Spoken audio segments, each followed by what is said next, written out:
Welcome back to The Hook on Woodward Sports Network. All right, guys, I know you guys have all been waiting to bring these guys on. Calvin Johnson, Rob Sims, welcome to the show, guys. Thanks for coming on. Hey, so you guys have got this event going on, the Greenhouse Summer of Cannabis Kickoff Party.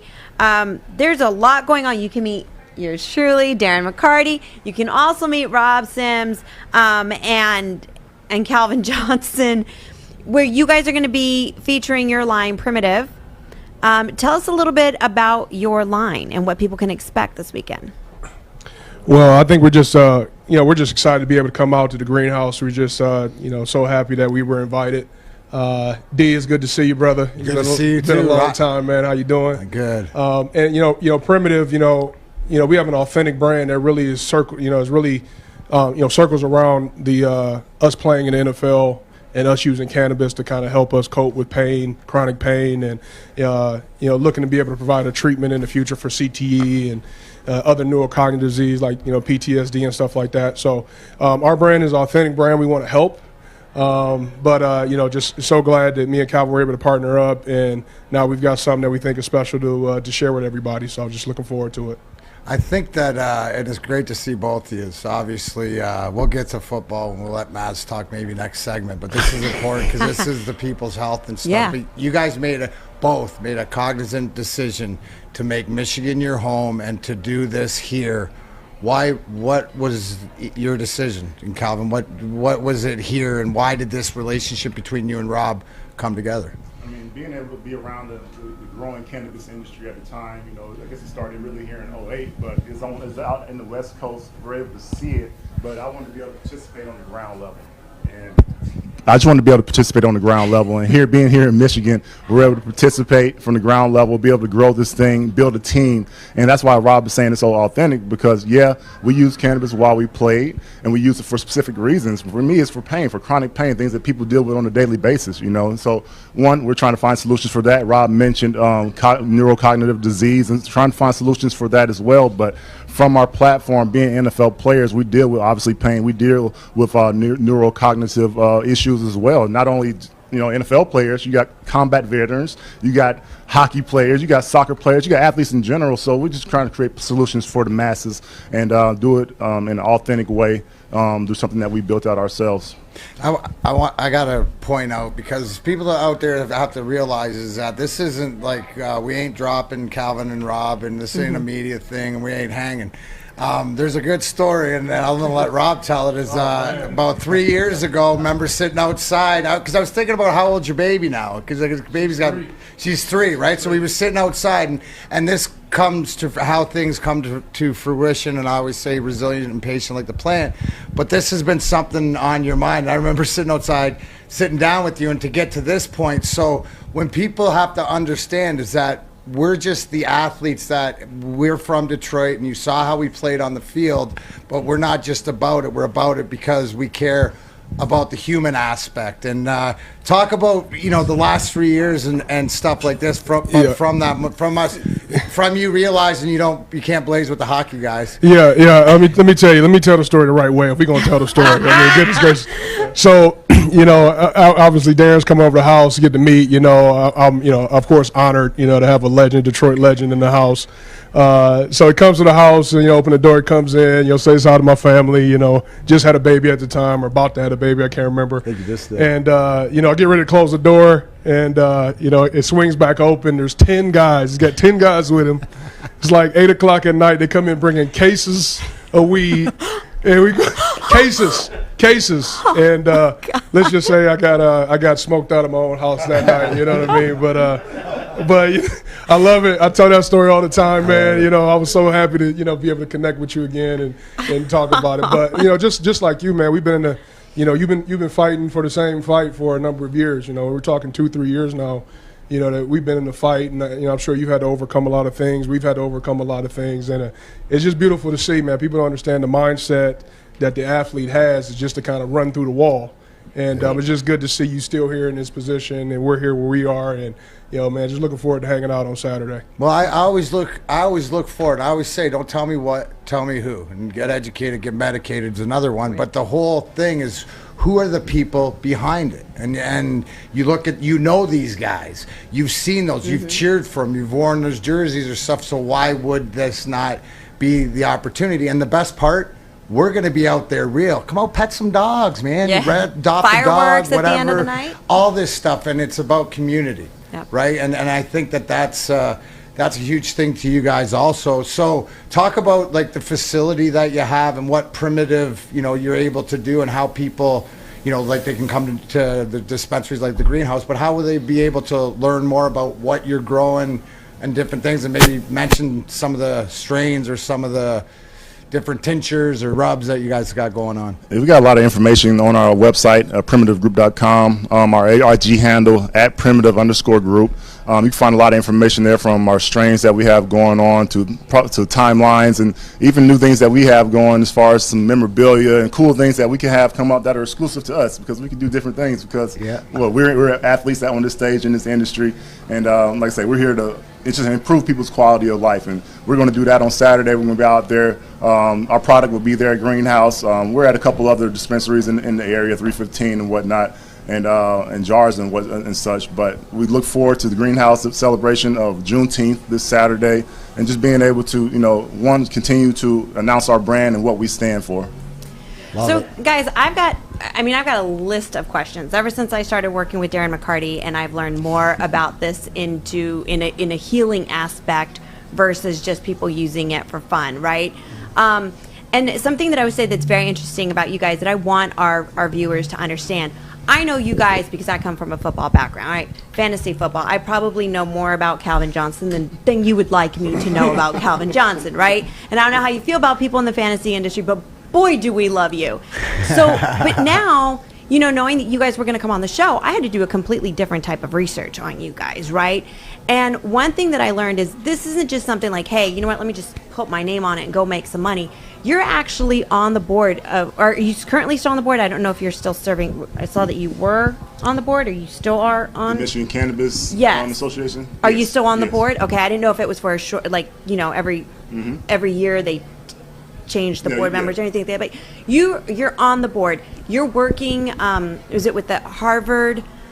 So to try and find, and you're going to have to, there was so much information that I was reading about that I want you to explain to our viewers that this is something that you guys are actually investing in trying to learn and get more answers for people, because one of the biggest problems that I have is there's old people out in this world that are very depressed and they've got aches and pains. Yep. And on top of depression medication, and I'm going to get really angry, guys, on top of depression medication, doctors are willingly prescribing them pain medication. All right? These people are sad, lonely, depressed, and popping pills because they've got arthritis, and they continue to be given these. If I think people were to understand that, hey, this isn't a drug and there's more research going into it, more people would say, hey, let me at least look into this for my loved ones, for my growing old parents or grandparents. So it's not just about being an athlete or young dealing with pains. This is like an older generation that is getting addicted and falling asleep and not waking up after taking too many pills. You talk about that, it's like, where do you start? There's so many different avenues. Where do you start? It's like, you talk about authenticity. We're here for a reason, because we dealt with those pains. We have brothers and people in other colleagues in other sports that have to deal with these neurocognitive issues. And I can speak to quality of life here. And I'll just say, like, when I was dealing with my pain, my swelling, when you're dealing with pain, you're a different person. You're probably an angry person. I know I was. I know I wasn't probably the most pleasant person to be around.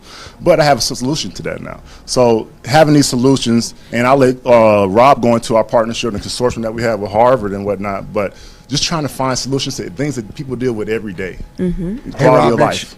Rob, make sure you start with my Ohio State University. The Ohio State University. With the Ohio State is with that education, you were able to apply it. Yeah, I was able to apply it. The offensive linemen are usually some of the smarter guys in the room. That's what they say. So, for me, and like Kyle just mentioned, quality of life. That's when I look at what we're able to do and what's in front of us, like the cannabis is just a start. You know, really for us, we're in the quality of life business, and the fact that we've been able to play 9 years in the NFL. I was able to start 80 straight games for the Lions, which is, you know, offensive lineman, you don't get many stats, but that's the one I can tip my hat from. And it's just because I just kept getting up every day and figuring out a way to recover the best and get back on the field. And cannabis is one of those things that helped me. And the way I look at it, if it's good enough for a Hall of Fame receiver that's about to put on the gold jacket, you know, it's good enough for grandma with the tennis balls and the walkers that needs it. Yeah. Right. You know, so, you know, for us, we always try to do things at a Hall of Fame level, and I know I'm going to throw all these things at you because that's just fun of the business with Calvin going into the Hall of Fame. But more than that, I get it, Rob, with got 4 upstream. cups over here and stuff like that. I mean, they're tough to raise my hands sometimes. That's what I'm you saying, know, man. But you know what? I will raise the scissors up to the highest plant to get the tops for the people. Yeah, no, absolutely, man. Absolutely. It's really for the people. We've had our opportunity with fame and fortune, so this is not a money grab for us. This is, you know, this is what we, you know, believe very passionate about and want to share it. What is it that you guys are working? I'm sorry. What is it that you guys are working with Harvard right now? Because that was a big thing that I was reading that I think people need to really realize the amount of work you guys are putting behind your brand. You know, we're gonna have opportunities to talk. You know, speak with Harvard, research stuff with Harvard in the fields of pain, chronic pain, and CTE. And you know, we say CTE is, you know, neurocognitive disease. So there's a whole host of other you know, diseases that can be treated, you know, from this. And you know, if you look at places like Jamaica, you know, they've had to use plant medicines to survive. They haven't had the medicines over here that we have. And as healthcare continues to rise, you know, plant medicines people will need them more. And you know, now we just got to prove it through research, man. So we're in a great spot. Can you tell who the speaker of the guys are? Rob, of course, back in 2014, just to let everyone know, the Detroit Sports Broadcasters and the Detroit Football Writers awarded him, they called it the Friendly Good Guy Award because he was media savvy. And, of course, Calvin, of course, does it the quiet way. We didn't go to Calvin to get any big words. We went to Rob. We went to his locker. So can you tell? Wasn't I a winner You of that? did. You got that on the hockey side. We know that. Everyone knows that. Okay, well, I'm just saying. I didn't go to that's Steve why- Eiserman. I went to you. Right. I'm looking for the synergies here. So why wouldn't, if you guys go to Rob and I or whatever, why wouldn't you do it now? It's painting that picture that you know. We're telling you that you know it. My question to you guys, primitive without the E, so it's Primitiv. Where'd that come from? Think about, you know, primitive being original. Sorry, you think about primitive, you think about original medicine. You know, plant medicine. That's the original medicine that was put here, and it's not just cannabis. No. There's many other plant medicines out there, Western medicine, but plant medicine. I mean, cannabis in general has just been stigmatized over the last century or whatnot, and we have not been able to use it and study it to the, you know, point where we'll be so far advanced like other countries are today. So just think primitive, original medicine. Got it. Now, Matt gives me a roll-on. I'm a migraine sufferer. He gives me his special roll-on that I roll on my temples, my neck, and all. You guys You can have get that too. You guys have that. You guys have that So stuff. on the way. It's All right. on the way. All On the right. way. We got That a lot of good helps, things coming out of the man. pipe. Oh That- yeah, that helps. absolutely. Yes, sir. How involved are you guys? Is it just one strand? You guys have multiple strands? We have about 15 right now. 15. We have How half involved- of those in production. How involved are you guys? And not just in the testing of it, but as far as what you want from it, the end result from it. Yeah, I would say that we're, you know, more than people think. You know, in our business, me and Calvin have done everything from sweep the floors to prune the plants and everything. And I think for us, you know, building a team and building the right culture is most important for us, and not just our cannabis business, but other businesses that we're going to get into. So just really important that we were able to get in there and do it from the ground up and understand it. And we value every member of our team, man. It's been great. Guys, we have still so many more questions for you guys. Are y'all able to stick around another segment with us? All right, guys. When we come They didn't back, answer. we've got. They didn't answer. But they said yes. Yes, we'll stay. I saw them nod their head. I wasn't going to give them a choice. We locked all the doors in here. guys That's are not it, going guys. anywhere. Nobody's going anywhere. All right, guys. And that means you too. Nobody's going anywhere. You guys are tuning into The Hook on Woodward. Welcome back to The Hook on Woodward Sports Network, Detroit's all-digital sports network. Joining us live in studio, we've got Calvin Johnson and Rob Sims. joining us talking about Primitive, their cannabis line. We're learning so much about you guys. Thank y'all so much for joining us. This weekend, you guys will be at the Greenhouse Summer of Cannabis Kickoff Party, which is at the Greenhouse of Walled Lake. And not only are you guys going to be able to meet... Just follow the smoke. Shut up. That was great. Were you sitting on that? No, That one was good. no, just That came one to was me. good. Just came to me. You'll be able to all- meet he's Darren been waiting all McCarty. Will be there from noon until 1 p.m. Then Calvin and Rob will be there from 1 to 2. Then they're also going to have from 8 a.m. to 8 p.m. Lots of great artwork from 40 local artists. It's called the Summer in Bloom Art Fair. Blue Cow Dog Adoption Day will be there as well. Something else I think is great. It's going to be the opening of the historic Banks Is it Dolbeer?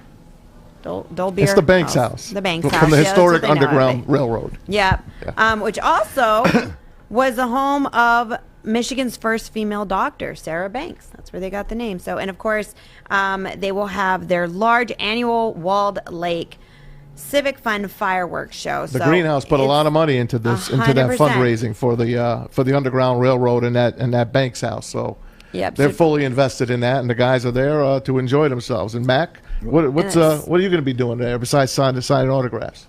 Kissing babies. There you go. Talking education. Figuring out. Hopefully somebody leads me to the next greatest strain. I mean, who knows?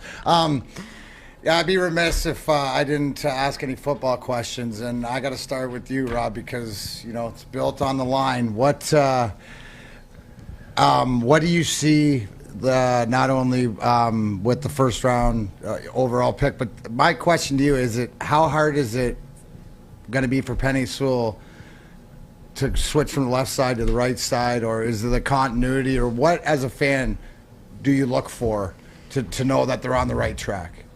Yeah, I think a switch like that, especially somebody that's been playing on the left side a big part of his career. I know I had to do it back in Seattle at one point. It was a difficult transition. You're kind of doing everything backwards. But that being said, this young man, and what I understand, he's a generational talent. And more than that, what I can see from him, he's serious about his craft. So, he's going to be able to go into it. And as long as he just sticks with it, in this business, you can't lose if you don't quit. You know what I mean? So if he just goes in there and just does his thing and just continues to get better and don't get too caught up in the hype of being a first rounder, you'll be just fine. Calvin, you got tons of records, 16 Lions records. You're going in the Hall of Fame. I mean, I saw that video when David Baker came up to your door and your family was there. And I mean, it was so touching. What was that day like, February 6th of this year? Yeah, that day was, speechless to say. I really can't describe the words that would describe that moment. My wife played me. I saw that. She never. I've never seen her pull something on me over 24 hours. Like hold a secret for that long. She held that secret for 2 days, and it was easy because she said, "Hey, we got a family call. It's COVID. We do family calls every monthly." It was nothing, and then the doorbell rang. She said, "It's my friend Mel." I'm like, that's not Mel. That's somebody else. Let me go grab my pistol. Like this is and I went to the door. She's like, don't grab your pistol. Just go to the door. And I was like, I'm like, you trying to set me up? Like, and then I would love that. What's she doing here?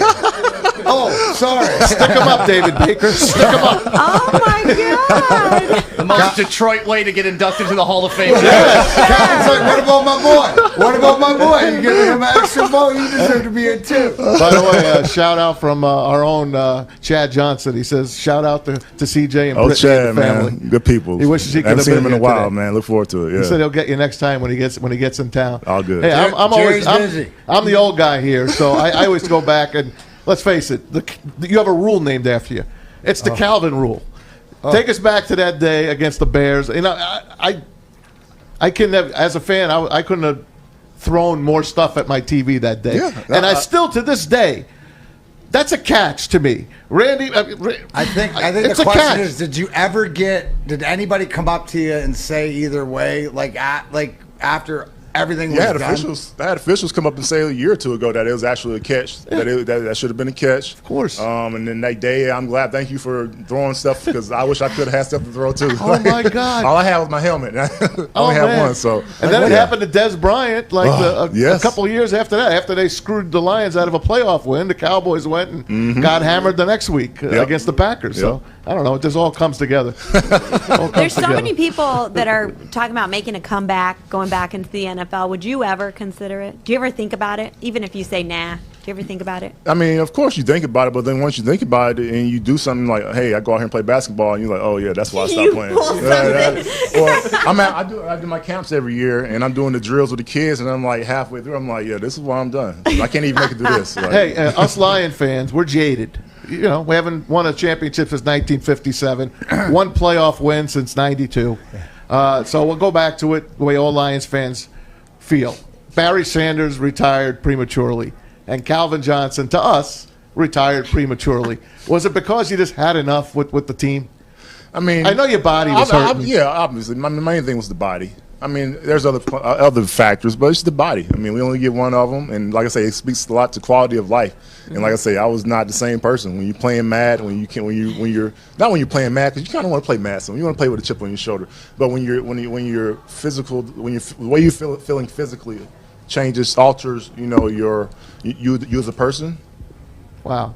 Yeah. So it really did then. It really affected you as a person. Yes, 100%. Did Brittany tell you that? I'm Your sure parents? she would. You know what? I just did the football life, so there's probably some stuff in there that come out. Football Life's coming on? When's Football Life coming I don't know on? when. It'll be out, though. Oh, my God. That's my that's favorite. gonna be That is exciting. my favorite show, man. Yeah. Oh, my God.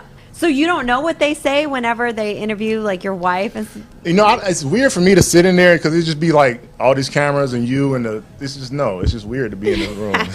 yeah, be like, Like- what'd you say about me? Did you really mean I would that? make her leave too if she was in here like doing this right now. You can't be here. Hey, is Rob in it? Is Rob in Football Life Yep. with you? Yeah. I made the cut. I love it, See, man. I asked I made Calvin the cut. this, and to his point, I'll ask you, Rob. You know, it's where I realized, and he said, you know, it's one of these things where, you know, value of life is bigger than the game. But where you're at right now, are you, Rob Sims? Are you happy? You know where you're at right now, being where you're at. Yeah, you know, I'm extremely content of where I am. You know, I was blessed that my father played in the league. He's no longer with us, but I got to see the good, the bad, and the ugly of leaving and transition out of the game. And I knew I was prepared when I made that transition, even though it was still hard. And now all the work that we've been able to put in and where we are right now, I look back like, wow, this is great.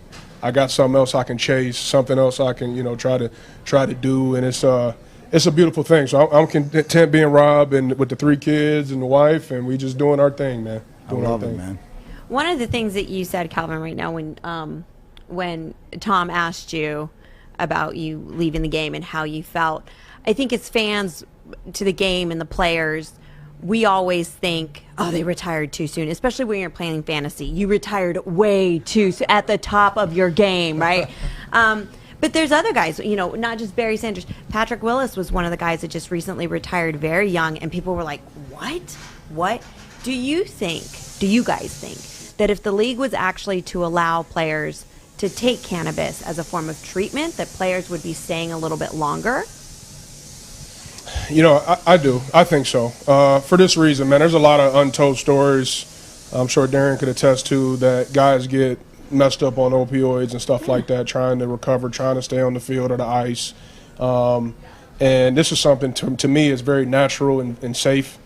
And I think if the NFL had the opportunity to allow guys to use it more and actually research it more and get better at it more, then I think you would have guys lasting a little bit longer. Definitely. I agree with Rob. It's all about the education. You know, back then didn't really know all the applications that come with the plant. You know, topicals, tinctures. Obviously, you can smoke it, but I didn't know until I did Dancing with the Stars that there's a topical that I could put on this ankle and the swelling would be gone. You know, so possibly, yeah, if some of those things were available. Yeah, they're available, but if the knowledge was known, you know, and I was using things, who knows? Who knows if other people as well? I'm sure, you know, like I say, inflammation being a cause of pain, you know, that Hey, third place. lost some things. Third place, Dancing with the Stars. You got robbed, man. Talk about You that. got How robbed. was that I mean, experience? Man, Emmett Smith I won mean, it. he couldn't even dance at a house party, man. He was gonna dance with stars. Don't believe I it. had Lori Hernandez, man. I wasn't expecting to come in first place. Yeah, she I was really good. Well, wasn't. she's a gymnast for crying out loud. She really should have won. wasn't. You're a big guy, man. It's harder for the big guys to get out on that it stage. was. Enjoy it? Yeah, It looked was like it. I didn't get paid enough. I tell you that, but I wouldn't do. I mean, it was a hell of an experience. I would advise you to do it if you ever had the opportunity to. It's a lot of time, though. It takes a lot of time. Cups. I like Stick to that. judging I like those. that. How was the training for dancing versus the training for football? It's just if you could just imagine doing footwork drills just for a couple hours during your training, just constant footwork drills. Yeah, that's constant cardio. We were proud of you. I just wanted to let No, you I know. appreciate we it. were proud of you. That show's not the same anymore, but we're good. You were robbed. You were Who was robbed. wrong? Emmett, man. Emmett was the first footballer to break through. Yeah, Jerry man. Rice. I mean, NFL guys And have done Emmett great. went up against Wait, who was Mario it? Heinz Ward Lopez. too. Heinz Yeah, Ward Heinz won won it. it. Yeah, Yeah. Heinz Ward won it. Yeah, well, Emmett went up against Mario Lopez, and if anybody ever watched Dancing with the Stars, Saved by the Bell, that's all Mario ever did. All he ever did was twinkle toes everywhere, right? He was only dancing. So good for Emmett Smith because he beat out a dancer, straight up a dancer, not an actor. Hey, I want to ask you guys about this new regime of the Lions. I mean, you guys have, the story, the history of the Lions. Do you think they got it right this time? Do you think? Got I asked obvious Rob over first. I think the GM's an absolute rock star. I think he's going to have an opportunity to really build a great team. I didn't get a chance to play with Dan. I know Calvin has, and I've heard nothing but great things.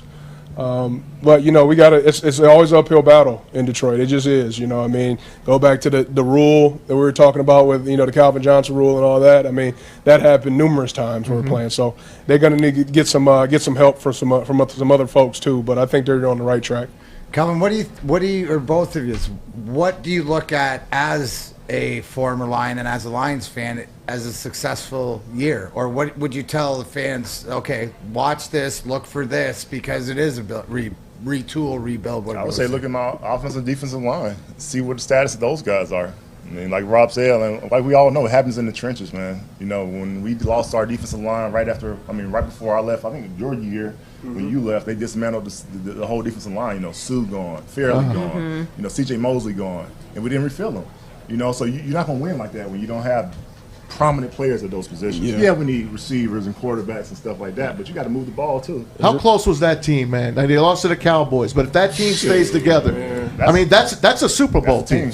That's the team. They blew it up. Because the following years, the offense got so much better. And that, the offense wasn't clicking right then. But the following years, they did. And then, of course, we lose Sue and, like you said, Mosley and the rest of the All that defense. happened in 1 year, and they didn't replace them. Yeah. That's because the NFL changed the rules of the way they could sign players. Yeah, that's and everything. why. No, it's a fact. No, it's a fact. Oh, that's why. Well, they could have signed the big three: Stafford, Calvin, and Rob. and Sue. And Rob. And Rob. And Rob. Yeah, Rob. I love that. And Rob. Couldn't afford it. So, Calvin, what are we expecting from Dan Campbell? You played with him. Man, I'm not even gonna put nothing on him like that. I love Dan. I remember when I played with Dan, he played with one shoulder, like one that I don't know if it's 0-16 season or my first season, but he's a soldier. The guys are gonna respect him. Hopefully the honeymoon, phase lasts into the season. That means they're getting some wins. So that's all I can say.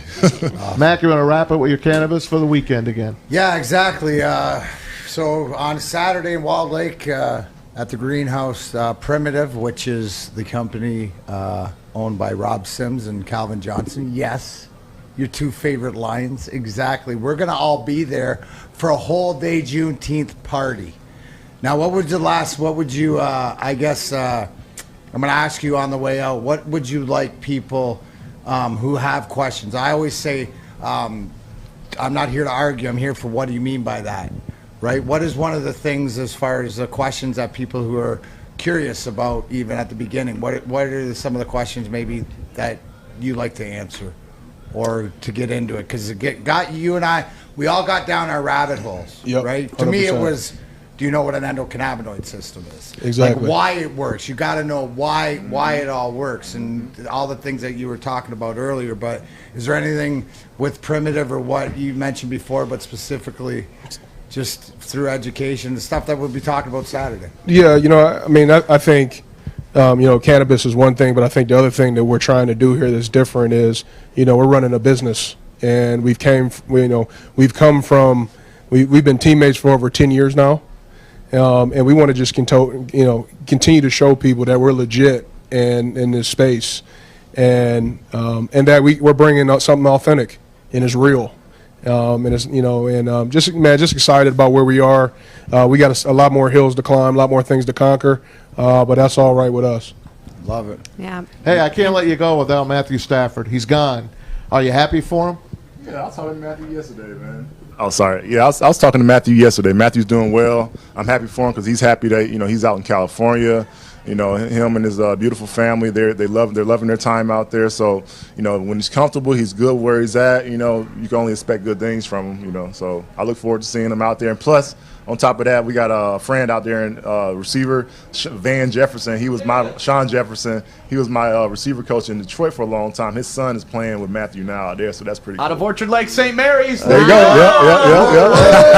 Yep. Wait, is this someone we should be keeping? Van actually played ball here. Yeah, Orchard Lake, St. Mary's. Yep.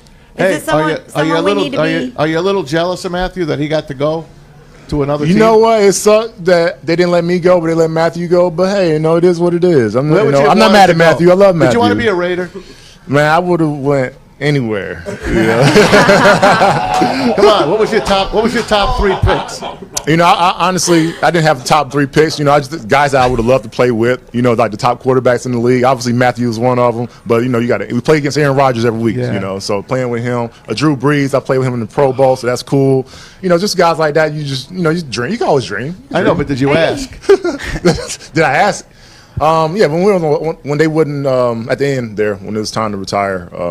On the way out, we asked would they release me or let me go to another team. They wouldn't. No. I think Barry did the same thing. I think the Dolphins were like the leading contenders to get him, and it's unfortunate because you're not going nowhere. Right, you're not going anywhere, and that's part of the reason that you kind of got mad at the Lions for a few years. But we're glad you're back in the family now. Yeah. I'm not back in the family with the Lions or anything like that. It'd be nice too if they try to resolve things, but that's neither here nor there. I'm here. I'm always here to support the players. That's what it's about, supporting the players. Absolutely. Well, thanks, guys, for coming in. Rob, thank you. Thank you. Appreciate it. With the primitive brand. Thank you, guys. And where can people follow you guys and learn more about your product?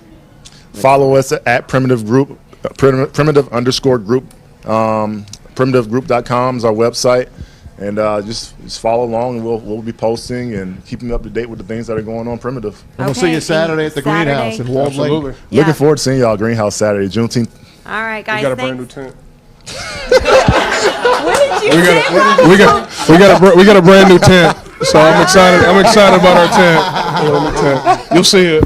I'm only bringing half the crew this time. Yeah, it just half. Yeah, I was overwhelmed. Power half. Yeah. Blunts will be there, so there'll be enough. There'll be enough rolled. That is. I'm really just going to see D-Mac, though. Are you? Oh. Maybe he'll bring his rings for I you. think it's some autograph, too. Mac, bring I want your an rings. autograph. What's that? Bring your rings.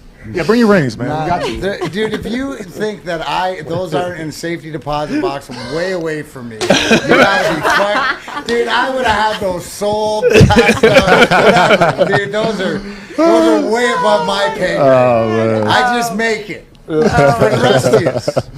Thanks, fellas. Thanks, guys. Appreciate It's an honor it. to have you. Congratulations on your brand, Primitive.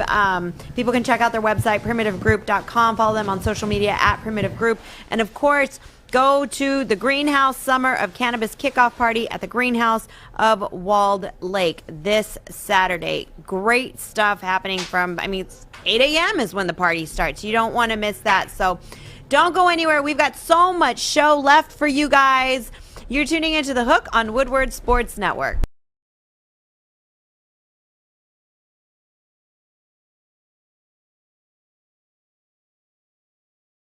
In studio, and for more on this, we bring on our good friend from the Detroit Free Press, Lions beat writer, our favorite guy, Dave Birkett, at a swim meet. Dave, you the man. What'd you think of Calvin, what he told us yesterday? Swim class. Swim Not class. a swim meet. Yeah. Sorry, man. See, you're always trying to get better, Dave. I like it. You're out there. Yeah, I know, right? Thanks for coming out of the pool. Thanks for giving your... Yeah. Keep your shirt on. I'm going to get away from the little kids area so that way it's a little less noisy for you. But look at that. Humble, too. Not even afraid to say you got to start in shallow end. There you go. That's why you're a guy, Dave. That's right. Sorry. I hope the background noise stays down for you. You're But good, look, No, you're good. hey, I think, I mean, it's no surprise, right, that Calvin, I don't know, still has some hard feelings, I guess, towards the Lions, right? That, the situation hasn't been resolved. But I can tell you that, let's just say an offer had been communicated. I mean, I think there's plenty of hope that remains for them to resolve this. It's just about working out the financials. I mean, I said that on Twitter a month ago, that he will be back in the family at some point. They have to work out the financials for it. I know the Lions are, let's just say they're willing to give him some money, and it just has to be under their terms. And I don't know that Calvin likes the terms. Hey, how about, and I kind of asked him about Barry as well. I kind of threw it all in. Did they ever settle with Barry? Yeah, I mean, it's the exact same thing. Look, you think Barry works for free or he makes all these appearances for free? No. Barry's making lots of money. Yeah. He's making a whole lot of money from the Lions, and Kelvin will make a whole lot of money from the Lions at some point, too. It's just, I mean, Kelvin doesn't need it. He's got his own business. He made $120 million or whatever he made during his playing career. So Kelvin still, look, I think Kelvin, he realizes that the Lions are always going to be a part of him. So some of the hard feelings that were there, early on, post-retirement, some of those have gone by the wayside. But, Kelvin's a very principled guy. He has beliefs. He thought he was done wrong in terms of the Lions asking for money back. I tend to agree with him. I don't think they should have come after his money. That's just not the way things work in the NFL. And in order for the Lions to make it right, it's, as he told me a couple of years ago, they're going to have to go, put some money back in his pockets. And that's still what needs to be resolved. Dave, do you think that, I mean, the way that players are handling their unhappiness with a team now versus the way that it was handled even just a few years ago? Let's forget back when Calvin Johnson retired. But do you think if Calvin would have made such a stink like Julio did or Aaron Rodgers, or do you think it would have been different for Calvin? You think he would have gotten the trade? I don't know about the trade. I mean, I think that the trade stuff that came up, after he was retired. Look, the bottom line, Calvin, certainly he had frustrations with the organization, but his body was given out on him. I mean, he's told me multiple times, right, he was going to retire after the 2014 season when the Lions made the playoffs. He didn't retire then. His dad talked him into staying. So he played one more year, the 2015 season. Obviously, that was a bad year for everyone. And then he walked away from the game, and I think some of his unhappiness or his desire to go elsewhere, while he may have had it, that wasn't the reason why he left. So, it's a different time now. Players certainly seem to have a little more, the NBA influence has rubbed off on the NFL quite a bit, and so maybe Kelvin would have handled it different. But I don't think his body, guys, I've said this in when I gave the Hall of Fame presentation to the voters on Kelvin. Sean Jefferson told me 3 years before Kelvin retired, I saw him at the combine, and he was like, the big fella's got 3 years left. And I was like, what do you mean? Like, Kelvin was coming off like a 1,600-yard season at the time. And he was like, you don't see what his body goes through every day in practice. And so I think that was the biggest thing and the biggest reason why he retired. Dave Birkett, Free Press beat writer, always on, no matter if it's at the pool, at Allen Park, and Ford Field, he's always It's a great around. backdrop today, by the way. Sure. Great backdrop. Yeah, it's a great backdrop. But Couple people got out of the pool by my last spot, so I figured I'd move over here for you. I love it. We don't want you getting sued. The one thing that, the big thing about, you mentioned about the principle of Calvin, and I think at the end of the interview that we did, it's about the players and stuff like that. And you could, to me, how much, I guess, just getting things right, to have Barry Sanders back, to have Calvin, to have everything, how, and you said it's financial. Is there anything else other than the finances? But is this, I guess, because Calvin had glowing reviews for Brad Holmes and Dan Campbell, as a teammate and what they're going to bring. Is this all part of the culture process that, as things are getting better, then we will see this more or less resolved? And is this a before the season thing, or is this going to carry on as it goes on, or does the team have an onus to get this as a priority? Yeah, that's a good question, D-Mac. I mean, look, Kelvin's going into the Hall of Fame in 6 weeks or 8 weeks or whatever it is. So you would have to think that if the organization is going to make it a priority, they would do it here in the next 6 or 8 weeks, right? And get him in the family before he goes in.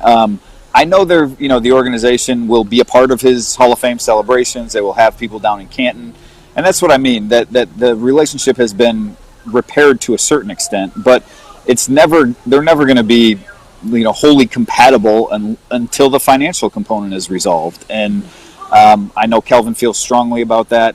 Certainly, there could be other things at play there, but I will say that.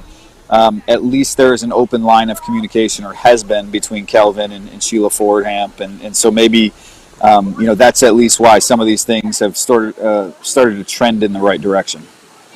Hey Dave, this Lions team, let's face it, they're not probably looked at as royalty in the NFL, although they're owned by the Ford and the Firestone families, royalty families.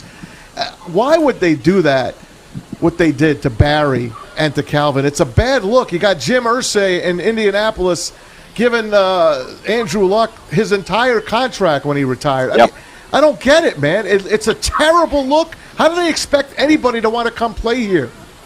That's the question that I've asked and I've never got an answer for, right? Like, is it an organizational philosophy to want to recoup that money, and why? And no one would answer, the why part of that when after Kelvin's retirement, or even in the years since when I've asked. And maybe it just, maybe it goes back to Barry, right? Barry was the best player in franchise history. Yes. And if you take the money from Barry, maybe it stands to reason that you do the same for others, or you try to do the same for others. But again, I think you have to realize it was a different time then than it is now. And the Kelvin thing, look, I know there's a lot of people out there. I've had this discussion with my neighbors all the time. I got a neighbor named Mark who he's like, Kelvin, that's he owed the money, right? Like we argue about this all the time. Right, this is the Lions money. He didn't earn it. Quit. No, the way it is in the NFL, he earned it. That's what signing bonuses are. That's how players view it, no matter how it's written into the contract. And so, and you look at the history of it. You mentioned Andrew Luck, a lot of other guys that have retired that get to keep their money. So it's not going to be resolved until that happens. It's embarrassing. Yeah, it is. Hey, Dave. It is. I don't like it I don't like the look from the Lions standpoint. Yeah. Maybe Sheila will change that going forward. She better. That's where this stands. And to me, if you're going to change the culture, and if you're talking about it and bringing people in and doing that, this is exactly part of it. Because Maz brought up the great point. It's not about just doing right by the guys that have put the blood, sweat, and tears in for your organization. It's for guys that want to come here to the new thing and see how they are treated. Yeah. My question to you, Dave, and obviously the NFLPA places heavy restrictions on non-vaccinated players. We're going to cover this later on, but have you heard anything back out of any of the Lions guys, or any scuttlebutt about around? Is this really going to, stick to it? Because we're going to show some clips later on Cole Beasley from the Bills. And the way it is, if you don't get a vaccination, it might as well you're in COVID. You're in 2020. Yeah. Is there anything as far as any of the Lions guys, or your personal opinions, is this bigger than what it seems like, a personal choice? Yeah, no, all right. One other thing on the Kelvin thing first. Maybe there's hope because of the way they handled Matthew Stafford. I guess I should just probably add that, Good right? point. Stafford wanted out. They gave him his wish without much, argument, and now they're on to a new direction. So maybe that's there. And to your point, Dave, before you answer that, that was a Sheila move. Yeah. Right? So we can this is Sheila time. She's already now. ahead. She's already ahead. Moving, but the Barry stuff and all that other, you see the why that it is, and explain, okay, time frames. So maybe that'll explain what'll get done. But how about the NFLPA coming out with the vaccination? Look, the NFLPA, they made this agreement, and Beasley's comments, I know you said you're going to play him later. He obviously wasn't happy, so they obviously didn't consult with the bulk of their playing base, or a large portion of it at least. But no, these rules are here, and look, from the NFL standpoint, they're trying to encourage players to get vaccinated without mandating it, and this is a big part of it, right? That they want to, if they can force players' hands by putting these rules in place and these restrictions in place, that maybe the pressure gets applied, organizationally, in the locker room. Hey, look, we need you in these meetings. Hey, if you want to be with your teammates on the road, hey, all these little things that go on. So I think it's all part of, the NFL and the NFLPA's push to get more people to get vaccinated, because right now I don't know exactly what the Lions are. Dan Campbell wouldn't say the other week, but the reports are there's like 2 teams that are around the 80% mark, 2 or 3 teams, and most others are around the 50% mark. So There's a lot of work still to be done right now with the Lions and a lot of teams. When a key Lions player like Taylor Decker comes out and says he's not going to get vaccinated, there's a big line in the locker room of maybe players falling on one side that won't get vaccinated and others who will that are comfortable with the vaccination. Dave, do you think though at some point everybody's HIPAA rights is being violated by media asking, why aren't you vaccinated? Mm-hmm. Are you going to get vaccinated? Have you been vaccinated? I mean, that's another embarrassing thing. Isn't it just like? And why can't a player just say that's not anybody else's concern? My medical is not anybody's. And the same with the NFLPA. Like, how can you enforce this and shame people that don't want to do this? Well, look, I have had these discussions with people in the past on email, Twitter, in person, whatever. HIPAA only applies to doctors, so it doesn't apply to media. So, media can ask whatever they want, and players can say yes or no if they want. A player can say, hey, I'm not answering that, and that's fine. It's not like, I'm about to go arm wrestle Taylor Decker and say, hey, tell me what's going on here. But, look, the reality is, if you see a player wearing a mask, if you ask their teammates in the locker room, you'll find out who's vaccinated and who's not. So,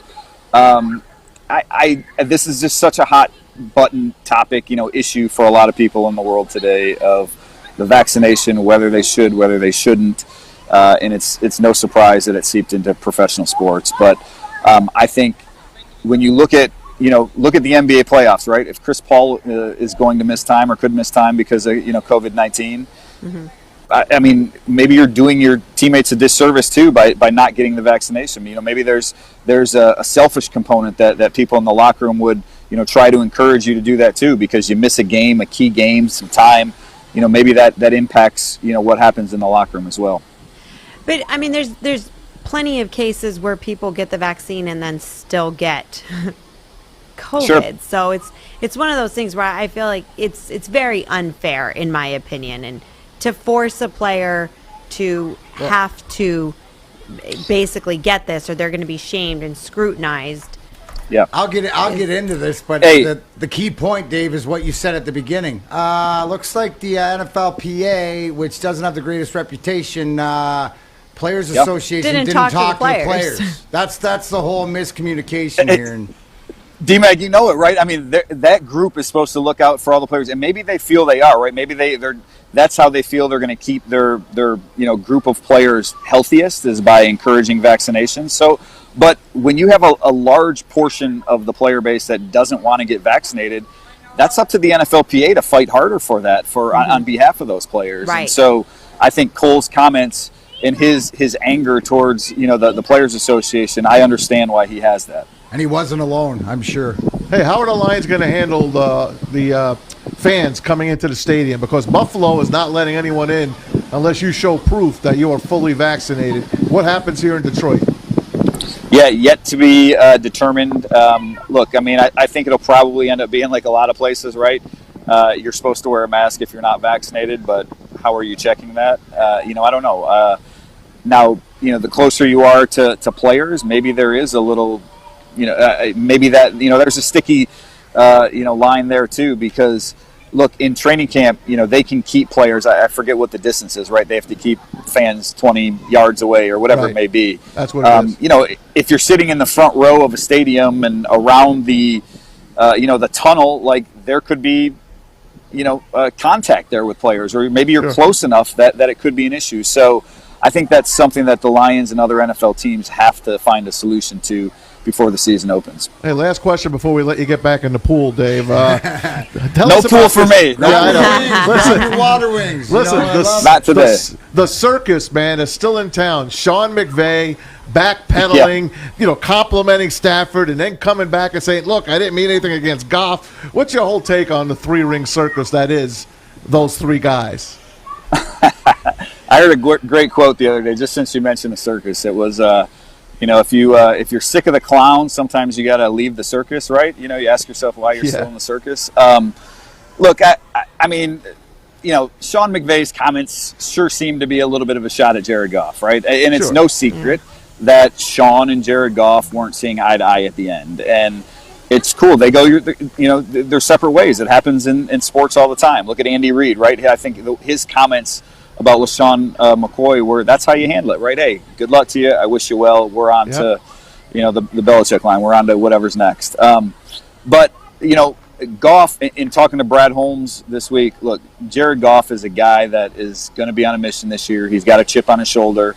Holmes said it's like nothing he saw in L.A., that, you know, he's motivated, and the ownership that he's taken, the leadership that he's shown, I think that's something that a lot of fans in L.A. would be surprised about, you know, just how up front, you know, Jared Goff has been. And so from that standpoint, maybe the Lions, you know, maybe they get a little something in Jared Goff that people weren't expecting, because Jared certainly seems to be motivated by Sean and what happened in L.A.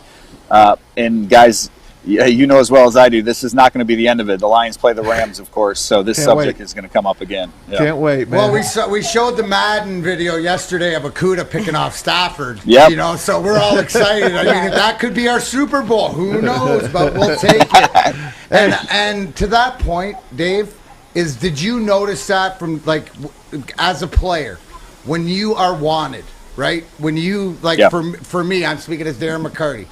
My motivation is I look around my dressing room and know that those guys needed me, and, you know, their appreciation. The fact Jared Goff, I think it's left a situation, and both Matthew Stafford too, they're going to situations where they're wanted, right? Did you notice that even in OTAs, just the vibe or a different, I'm looking for, like, was there a different energy or something that these aren't just words that maybe the OTAs, you saw something of what Brad Holmes was saying? Yeah, and, you know, I wrote about this a little bit early on, just talking to some of Jared's old coaches, you know, because he does, and maybe it's just because he's California, right? He's got this sort of laid-back reputation. California cool. Right? California cool. But, you know, his coaches said that, you know, they pointed to Cal, right? In his first year, they were 1-11, and he, you know, by the time he left, they won 8 games in a bowl. And in LA, you know, they were, I think he went 0-7 during his starts as a rookie, and they were a bad team, you know, his rookie year. And so he's played at his best when he's had this chip. And look, the other part is, you know, when Jared came to LA, I mean, he's a rookie, and sometimes it takes you time to find your footing and be a leader and do some of the things that more tested vets do. And so maybe that's part of it too, just him maturing a little bit. But I did. He was out there talking with teammates, you know, the off-season workouts that he's led in California with some of his receivers. You know, it's sort of like Matthew Stafford early on, where people were like, yeah, this guy's not vocal enough. But behind the scenes and in the locker room, they know. And so I think Jared deserves the benefit of the doubt until we hear otherwise. Hey, he's going to make me – I threw a freaking thing out here months ago that said, you watch, Jared Goff will be as impactful to this organization as Brendan Shanahan was to ours. I hope you're right. Wow.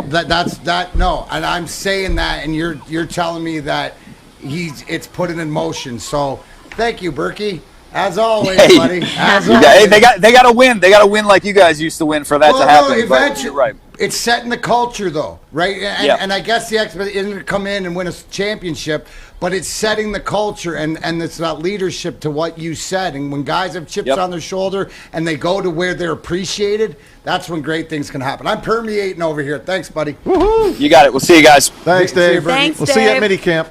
Dave Birkett, the Detroit Free Press Lions beat writer, our good friend of the show.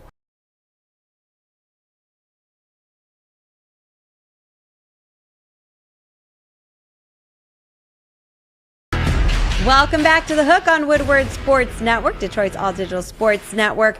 Man, is it a fun show for us here. We've got the voice of Oakland University sports and Detroit City FC, Neil Rule, joining us. And now we're about to be joined by the voice of Pistons radio for the last 23 years, Mark Champion. Mark, welcome to the show.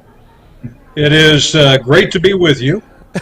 And especially with Neil, because you know, he's the reason he wins all the golf outings is because he stacks his team. Now, he won't play with me or you. He won't play with me or you. No. Just kidding. We know that, Mark. We know. See what's going on. We know now. his secret. We're Phil on to Jackson's you. in the Hall of Fame, and Coach Jordan and Kobe. Like it's Yeah. a proven. I don't formula. blame you. It's a I'm proven not. formula. I'm not blaming you at all. You showed Bo Jackson there. It's an interesting story. I was the voice of the Buccaneers back in those days. Yes, you were. And Tampa Bay had the number 1 pick and took Bo Jackson. That was 1986, I think it was. Took Bo Jackson, even though Bo told them, "Do not draft me. I will not play for you." They went ahead and drafted him, and he did not play for them, and went back into the draft the next year, and the Oakland Raiders took him, and Tampa Bay basically wasted a pick on Bo Jackson, but they would have had him. Didn't they do that with Steve Young as well?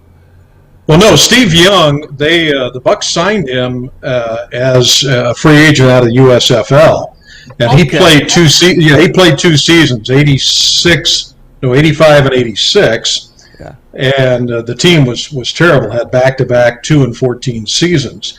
And Steve Young was the quarterback, and it was just an awful team. He had no chance, and they ended up trading him to San Francisco for very little. Let's put it that way. I don't remember exactly. But they had Steve Young. They drafted Bo Jackson. They had Steve Young. I mean, on and on it goes for Tampa Bay's history back in those days. I know, and they were, of course, the first winless team in 1976. They actually went almost 2 full seasons without a win. That was some Bucs team. They did. They got their first win against New Orleans. Hank Stram was the coach, and it cost him his job. He got fired. And then they came back home and beat the then St. Louis Cardinals at the old Sombrero, and ended up with 2 wins. And then in 1979, the team went to the NFC Championship game. That was my first year with the Buccaneers, 79, and lost 9-0 to the Los Angeles Rams. Yeah, that's right. Had a great defense. Ferragamo. That was a hell of a team, man. And Doug Williams was quarterback. Then we had, Then we had you here for the Lions, all those great Barry Sanders years and those 90s teams that could have went to the Super Bowl. Had some good teams. Should have been a little more successful. Of course, 91 came close, and then it just didn't follow up. We had some. It was 93, I think, was a pretty good year, and so they had some good teams. If the Lions would have just had a quarterback, if they would have had Steve Young as their quarterback, or even Doug Williams, it might have been different. But just couldn't get to that quarterback, and I think that's the big difference in the Lions. Mark Champion joins us, longtime radio voice of the Detroit Pistons. We're talking a little NBA with you now, and I know you watch the games because I know you tweet and I tweet and Neil tweets, and we all go after each other. I'll say Tibbs is going to be the NBA Coach of the Year at midseason for the Knicks, and you're like, Maz, you don't know what you're talking about, and so on and so forth. But takes me to my Nets, the old New Jersey / now Brooklyn Nets, and the way that team was built. Obviously, Kevin Durant comes over last year, could not play. James Harden joins them this year. Kyrie Irving joins them. The three of them, the big three as they call them, didn't really play together all season. They were all different times injured. They make it in to the Eastern semifinals against a pretty good Bucks team, and they battled all year back and forth. But this was a hell of a series. Just tell me what you thought of that whole series and Kevin Durant putting that team on his back. Well, I think the whole NBA playoffs, it's unfortunate with all of the injuries. I think that's affected the way things are going. I mean, Phoenix with a critical injury. The Clippers have had a critical injury. Brooklyn, I think if they would have had their quote big three together the entire time, it would probably be a different outcome. I mean, Kevin Durant is, I think, maybe the best player in the NBA. I know, that it's up for discussion, but I think Durant is just amazing. But Harden obviously was just a shell of himself, and Kyrie was hurt. So if he had all three of those guys and they were 100%, I think it would have been a different outcome. But that's the way it goes. You got a next man up, and Milwaukee was able to get it done. I think Milwaukee, obviously DiVincenzo getting hurt hurts their depth a little bit, but they're still awfully good, and it'll be an interesting finals with Atlanta. I think Milwaukee will win that series, but who knows? Mark Champion joining us here on the Hook on Woodward Sports. And Mark, as you said, Maz, longtime voice of the Detroit Lions, longtime voice of the Detroit Pistons as well. A little tidbit too. That's the Disney commercial voice you hear for the Super Bowl. Yeah, and that's kind of my favorite stat about Mark Champion's career. I talk to him about that when we are on the golf course. When I don't pick him to be on my scramble teams, we have talked about that in the past. But Mark, see if you agree with me on this, that it really is unfortunate, the whole COVID situation. We really shoehorned this NBA season into existence. You lived it. You were calling the games and everything like that. I mean, there was not a lot of downtime. There was not a lot of decompression time. I mean, from the time the finals wrapped up till now, there just wasn't that typical rest time that players get. And I think that the league, I guess you would say, just from I saw a stat somewhere where only one of the top 15 selling jerseys are still in the playoffs right now. So, I mean, when you look at it from that perspective, Mark, I mean, NBA fans, we're kind of paying the price right now, really, for just how short the offseason was, because, as you said, this was kind of an unprecedented run of injuries that we've seen. Yeah, very much so. But it's hard to say, well, if it had been a normal season, there wouldn't have been those type of injuries. So I don't know. An ankle's an ankle. I don't know what that has to do with, the situation the league has been in the last year or so. Maybe hamstrings and pulls and things like that, but a turned ankle, that could happen anywhere. But it's just, it's an unfortunate thing. I give the league a lot of credit for figuring out a way to continue to play. I think that was important. And I know there's been some pushback on it, but I just think it was good to have basketball. And the way we're hearing things, it's going to be back to normal for next season. Looks like we're going to have a full 82-game schedule. We'll have off-season. We'll have preseason. And it looks like things will get back to normal. So we're waiting on that. It really hurt. I think it really hurt a team like the Pistons because you had so many young players who were not able to play in Summer League and in some cases in the G League. And I kind of, it set back their development a little bit. I think it hurt Killian Hayes in addition to his injury. But, it's just kind of the way it is. You just have to work your way through it. And I think there's light at the end of the tunnel, certainly for the Pistons, with the way Sadiq Bey and Isaiah Stewart and, even Saban Lee played. And then you've got some young players, young veteran players. And then, as you guys were talking about, the Pistons have a great chance to get a star. And I think that's what they need. I heard somebody talking about Pistons. The one thing they need is a star. And I agree with that. I think it's, they need to find that star player to build the team around. Now, Jeremy Grant had an outstanding season. But is he a superstar player? Probably not. But he's certainly, a very good player, a Tobias Harris type player who can be very, very effective. But they don't have Giannis. So that's, that's the sort of thing the Pistons have got to find. They've got to find whether it's Cade Cunningham or I think a lot of people are excited all of a sudden about Jalen Green. Mark, what is your take on the play-ins? Was that something that you were for, something you're against, something you hope doesn't happen again?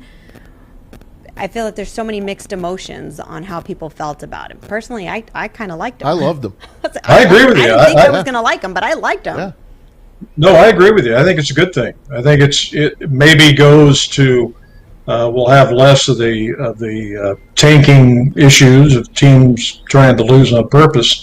They've tried to clean that up. I don't know what the answer is. Rick Mahorn and I have talked about it, about maybe you just, the team with the worst record gets the first pick and you go all the way down and just do it that simple, or maybe the 15 worst teams. I don't know. But, no, I liked it. And the other thing I like it, and I hope the league keeps when it gets to scheduling, is the two-game series. Matt's a big baseball guy, so baseball has 3 and 4 game series, or sometimes 2. But I think I like that. I like those 2-game series with teams, and I hope they keep that. That was fun. I love that. Almost even a home and home if you could pull it off. But if they want to cut down on travel, yeah. 2 games here at LCA is fine. Then 2 games in Milwaukee. I dug it as well, Mark. And I wanted to ask you about the draft lottery before we get back into the rest of the teams. Tomorrow is the draft lottery. Pistons have not had a chance They have not moved up in this draft lottery so far. So I think they're 0 for like 10 or something like that. They usually move down to the 6th or 7th spot. Neil and I were talking. Neil kind of has a hunch this year that they're going to get a top 3 pick. What's your hunch on that? Well, I hope so. I hope he's right. Who knows? We'll find out. What is it? 8:30 tomorrow night. Yep. So at Brooklyn. But they can drop no lower than 6th. So, and there are said to be, I think, a good solid top 5 players before you have any sort of drop off. But I wouldn't be surprised to see the Pistons move up a couple of spots, and I certainly hope they do. I really do. I mean, Troy Weaver has done a magnificent job. He's said he was going to be aggressive, and he has been.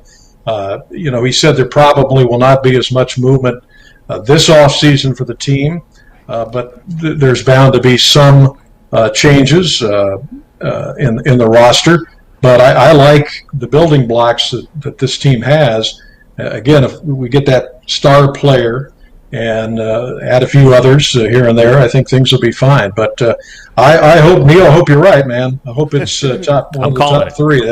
That would be exciting. Hey, voice of the Pistons, Mark Champion. Hey, can you hold with us? We got a quick 30-second break. We'll come back and chat a little bit more if you got time.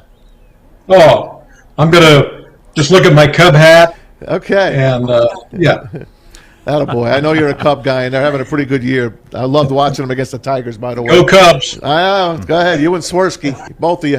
Anyway, we'll be back here on The Hook. Neil Rule, Pilar Lastra, Tom Mazaway, and, of course, Mark Champion right here on Woodward Sport. Welcome back, everybody, to The Hook here on Woodward Sports. My name is Neil Rule, in for Darren McCarty. He'll be back coming up in just a little bit.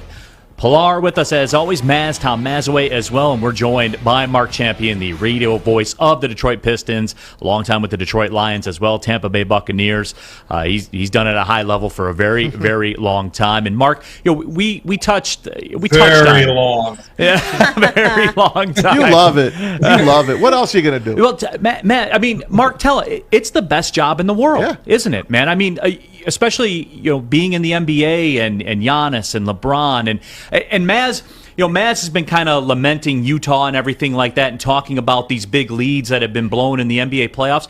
But Mark, these are the 5, 6, 7, 8 best scorers in the world. It's not easy to just say, hey, we're going to stop Giannis, or hey, we're going to stop Durant, or hey, we're going to stop James Harden. These are the best in the world at what they do, Mark, and you're sitting there, you have a front row seat for all of it. Yeah, it's a lot of fun. I've been blessed with that, and it's it's terrific to see these athletes, and I know NBA gets criticized occasionally, but I tell you what, they have I think the best athletes in the world, and they're fantastic. The game is fantastic. I think they've addressed over the years things that need to change, and there's a couple of things that I hope they address in rules for next season, and will make the game even better.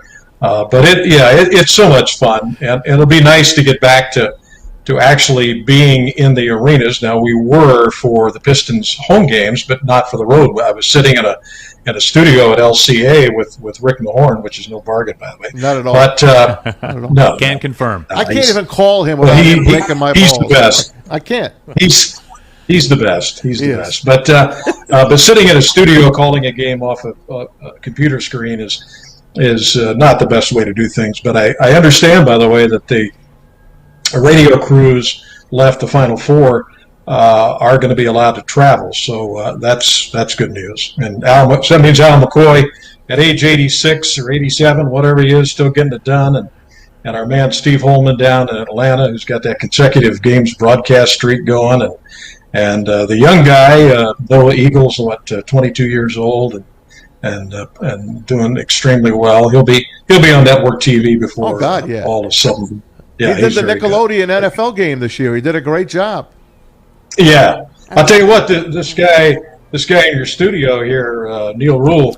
One of these days, you got to get an NBA gig. I know he's had a couple of opportunities and got to keep working at it. He's filled in for me a few times when I jumped over and did TV. And he actually did a Chicago Bulls game when Neil Funk was sick and couldn't go.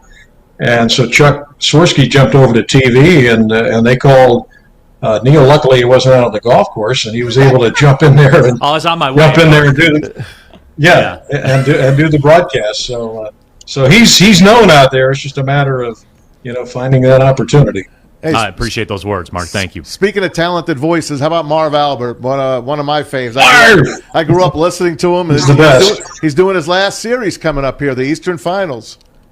Yeah, he's terrific. I mean, one of the great. He's 80 years old and still strong. I still think he sounds great.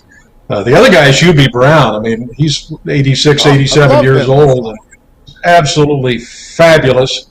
I know his son. His son works on the New York Knicks broadcast, and Hubie is just. He's excellent. And I'll tell you who else is. I think one of the absolute best is Doris Burke. I think Doris does a great job as well on the network level. I love those TNT guys, too. Is there a better show on television than the TNT NBA on TNT? I mean, Ernie Johnson, Shaquille O'Neal, Kenny Smith, and, of course, Charles Barkley. I mean, we pull cuts every single day and play them. That's how much I love. I just would watch them even if I didn't like basketball. Yeah, they're very entertaining.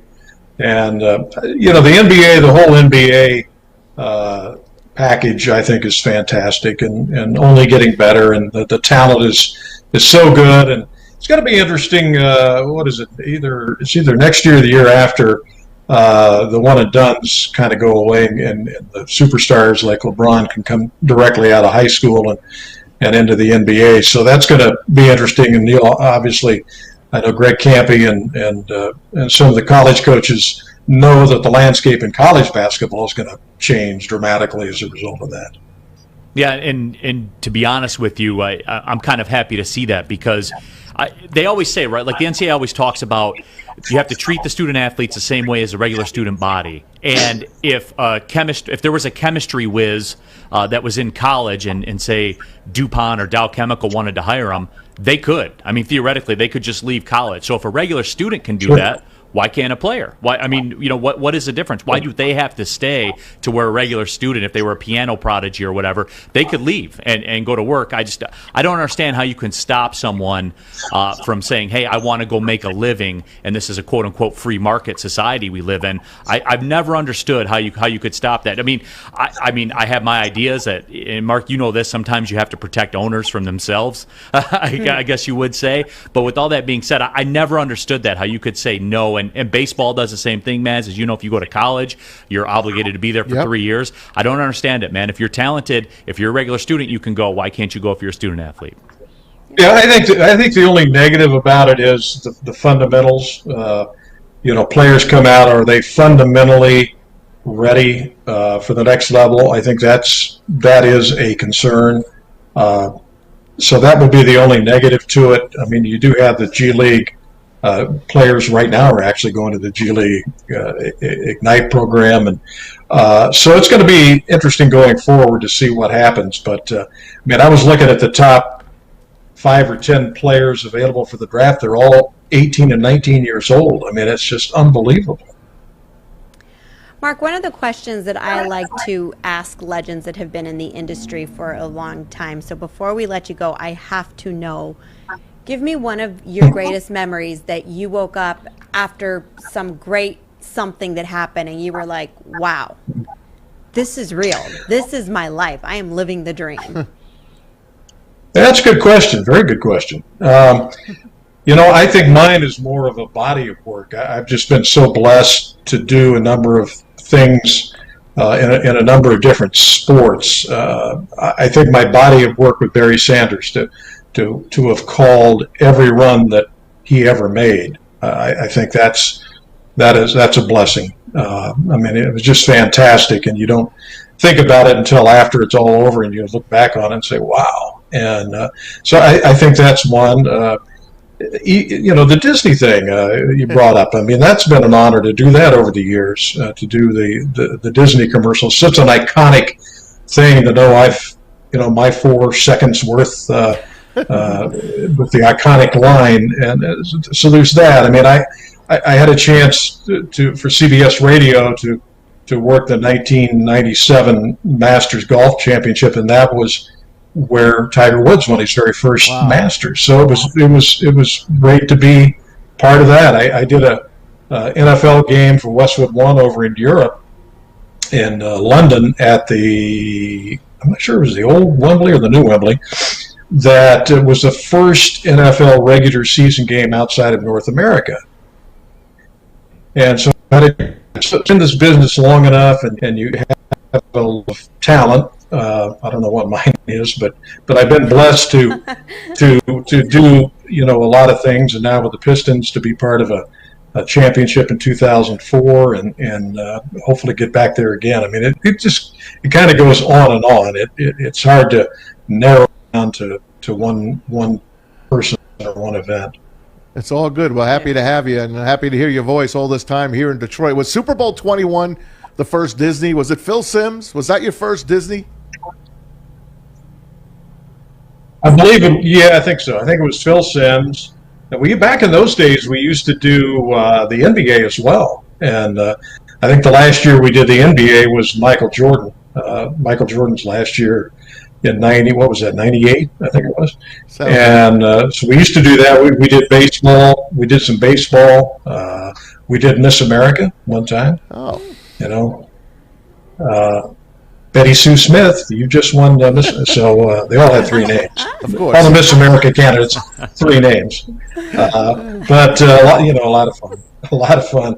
It's been a long road. This will be 28 years coming up with the Pistons, and over 50 years in the business. So if you hang around long enough, you'll get a chance to do some things. They haven't caught up with me yet. Might be around it. I might have to employ. Who was it? Minnie Minoso.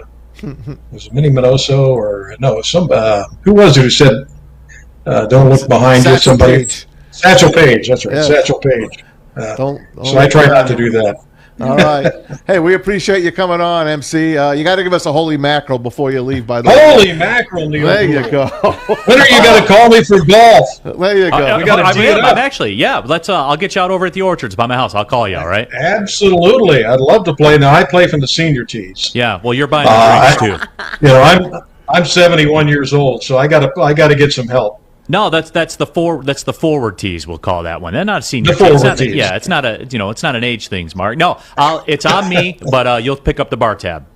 Cool? Absolutely. All right, we got it. You got it. Pilar, nice to meet you. I haven't met you in person, but very nice to meet you. Yes, likewise. It's been a real honor. I know you deserve a lot of credit putting up with Mazawai, but he's a great guy.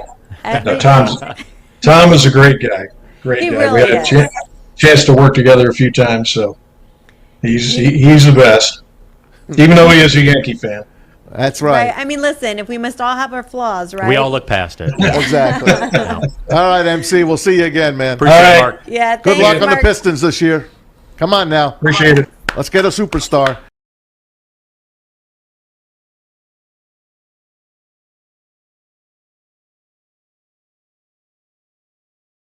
Welcome back to The Hook on Woodward Sports Network. We are so lucky to have Rod Allen here in studio with us. Rod, so many questions, but first let's just talk about the big elephant I feel in the world of baseball. I mean, are pitchers doctoring baseball?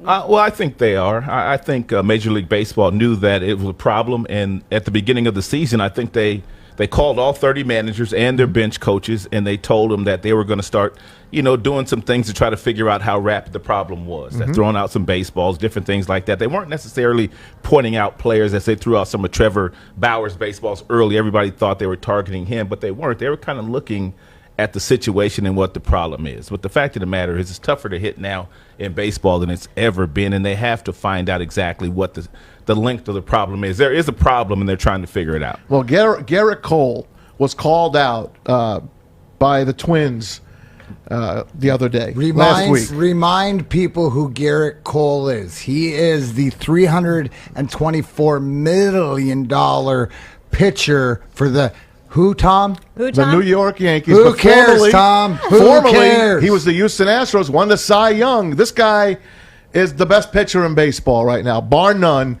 Josh Donaldson, the Twins DH, used to be with the A's. he kind of called him out a couple of weeks ago. He's like, I think this guy is throwing with something on the ball that makes it move. So yesterday at the Yankees press conference, the New York reporters, of course, are going to ask him. This is what it sounded like. Check this out. And have you ever used spider tap while pitching? I don't. I don't know. I don't know if. I don't quite know how to answer that, to be honest. I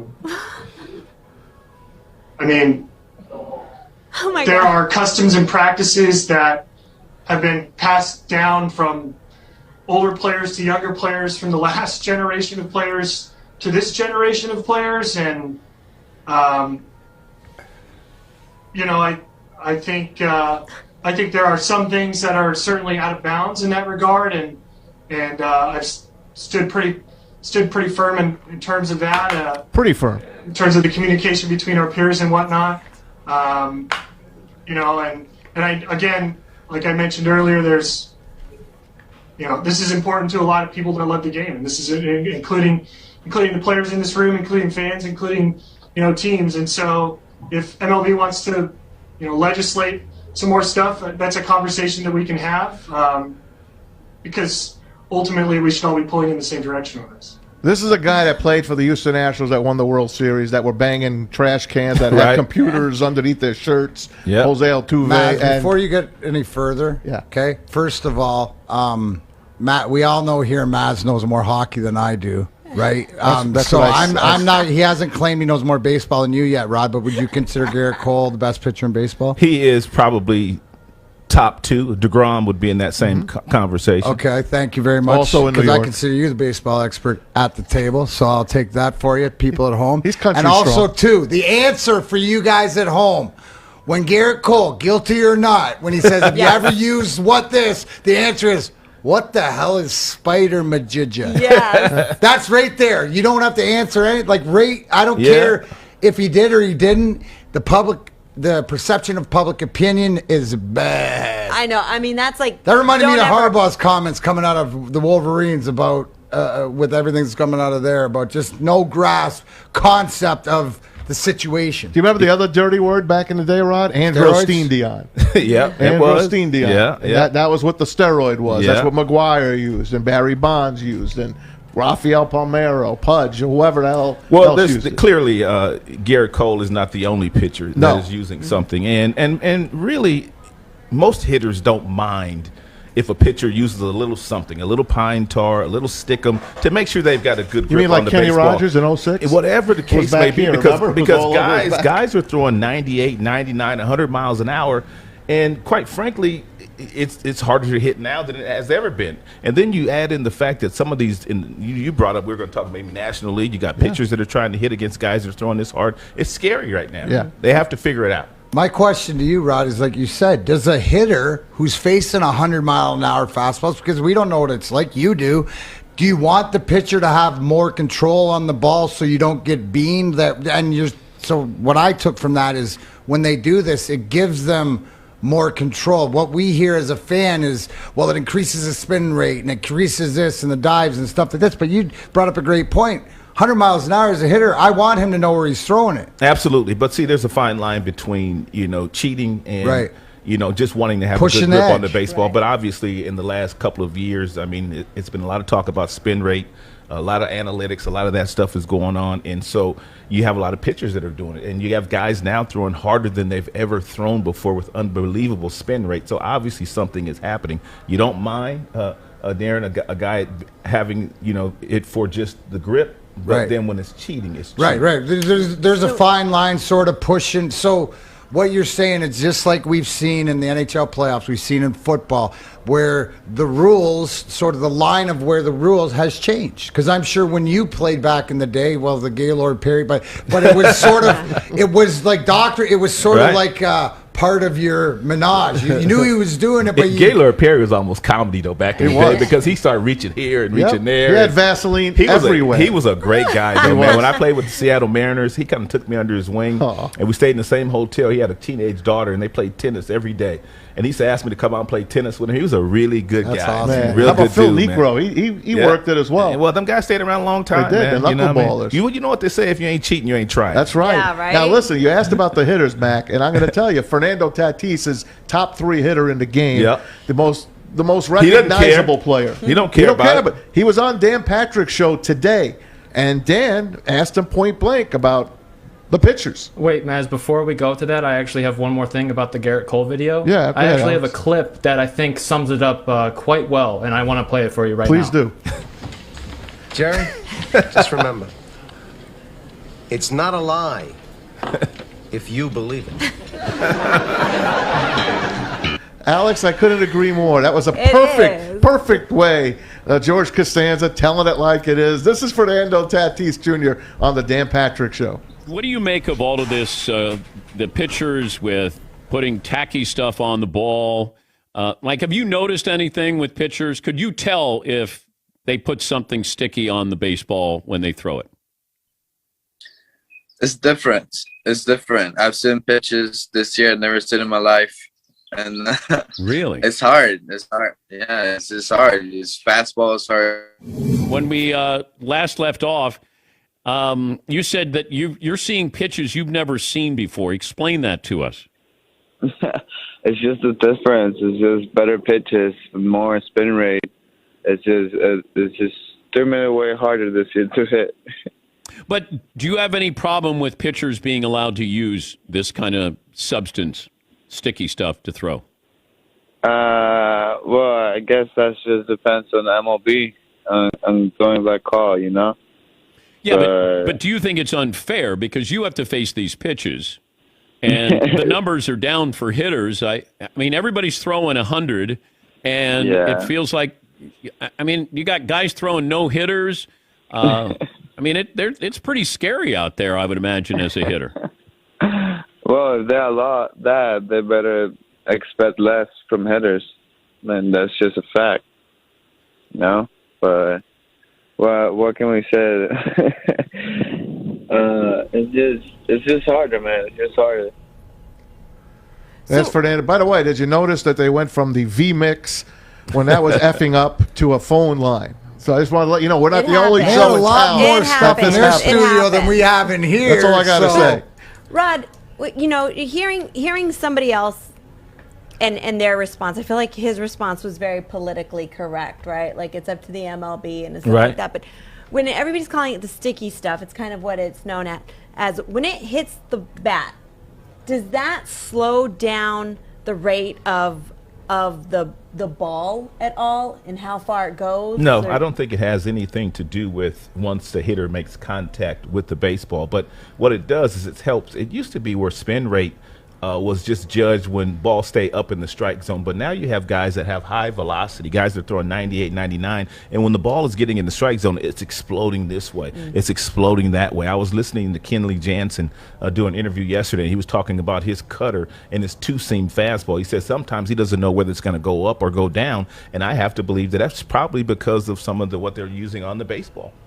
I don't know. I don't know if this is any different than when – isn't as bad as steroids. No, it's not. Am I correct? No, it's not as bad as steroids. I mean, because I think with steroids, everybody kind of turned a blind eye to that, and they allowed some teams and some players to really capitalize on that era of baseball. But I think what they're trying to do now, especially because the offense is on record pace to be the worst average in the history of the game. So they're trying to create offense. They're trying to get kids and people involved in the game.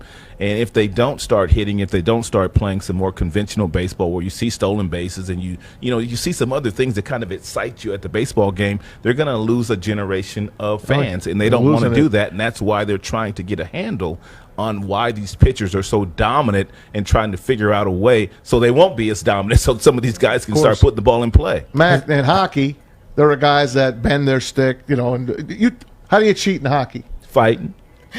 That ain't cheating. That's keeping it. How do you have an advantage in hockey? No, you cheat. Well, here's the thing, right? So you have the curve of the stick, right. So you used to back in the day, you'd heat your stick, and then we back to the last time the Canadians won the Stanley Cup back in '93. Well, they played LA Kings, and Marty McSorley got called for an illegal stick in the finals. That Montreal was able to tie the game and then score in overtime and led them on to win. So that's the biggest one. A lot of the thing is the goalie stick too and stuff like this. But my question to Rod, back to you, is the fact we've seen so many no-hitters early in the season, the fact that this has accelerated Major League Baseball to put, like you said, because the batting's down and stuff, is this why we're focused in on this? I think it's part of it, but as I said to you before the season even started, they already called all the managers and told them they believed that we had a problem. We're going to look at it and we're going to analyze it and see how deep that problem is. But I think it probably did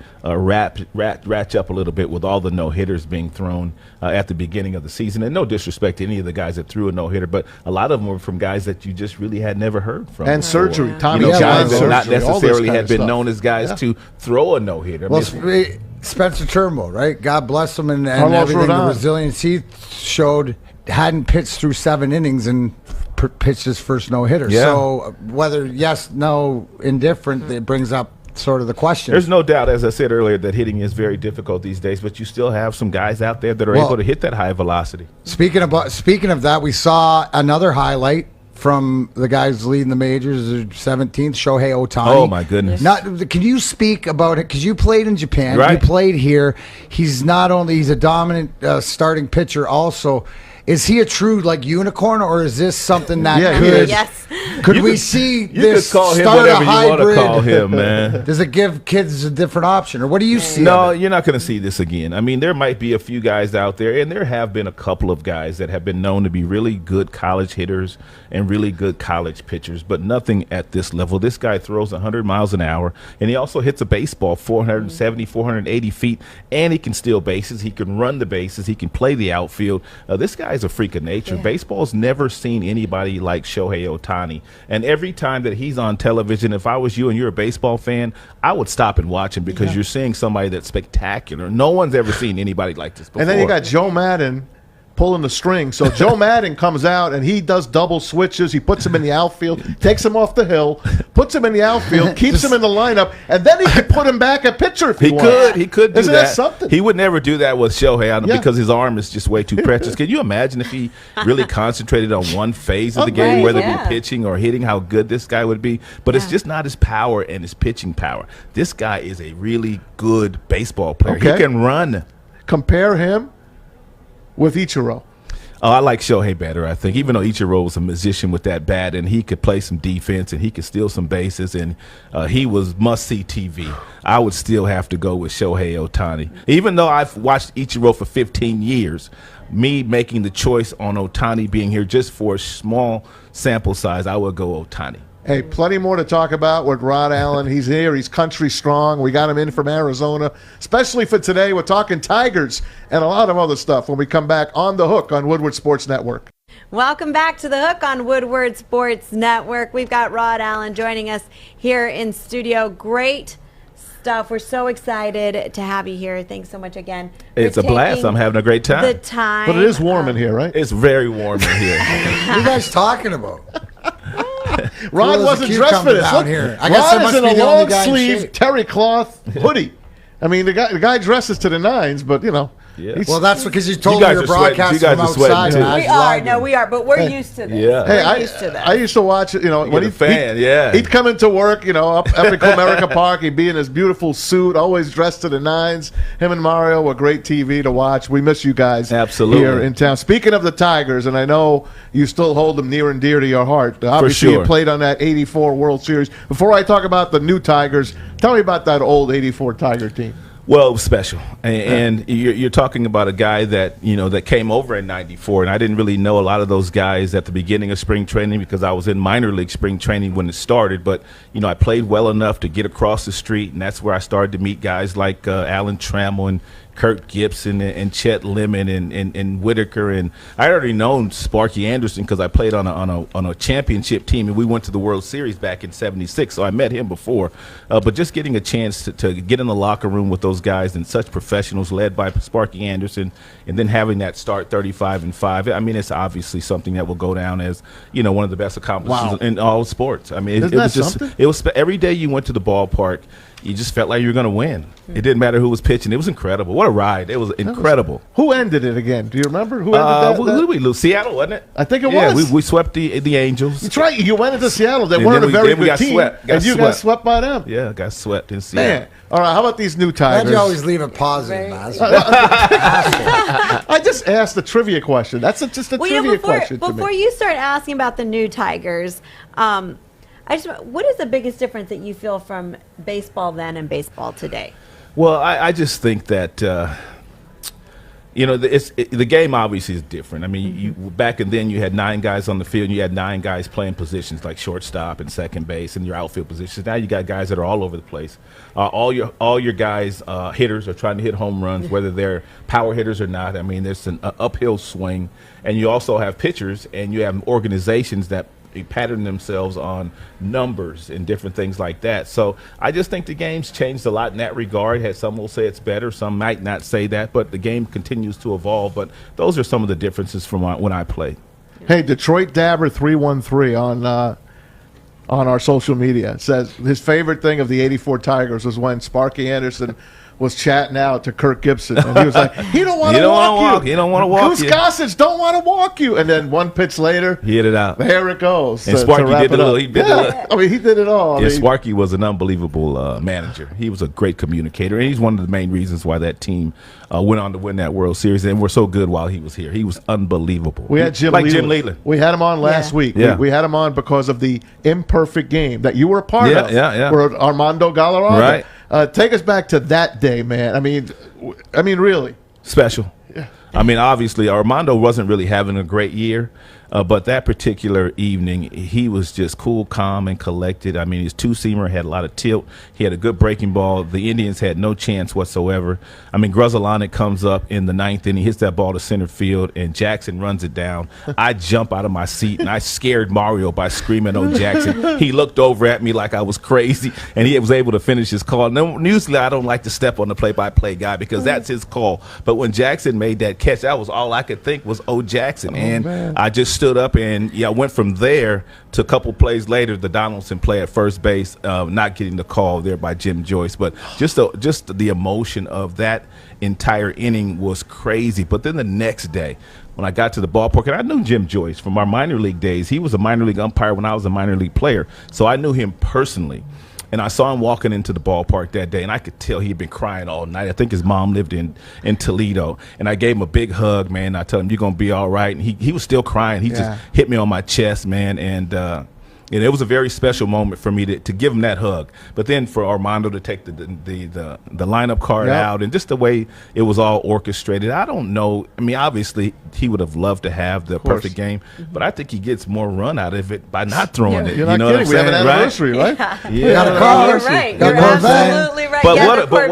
But I was so blessed here, man, to watch the Verlander no-hitters and Miguel do what he did for so long, and Scherzer. I mean, so many great players in that particular era of Dave Dombrowski and Jim Leland. No championships, but, man, the baseball was good. 06 to 14.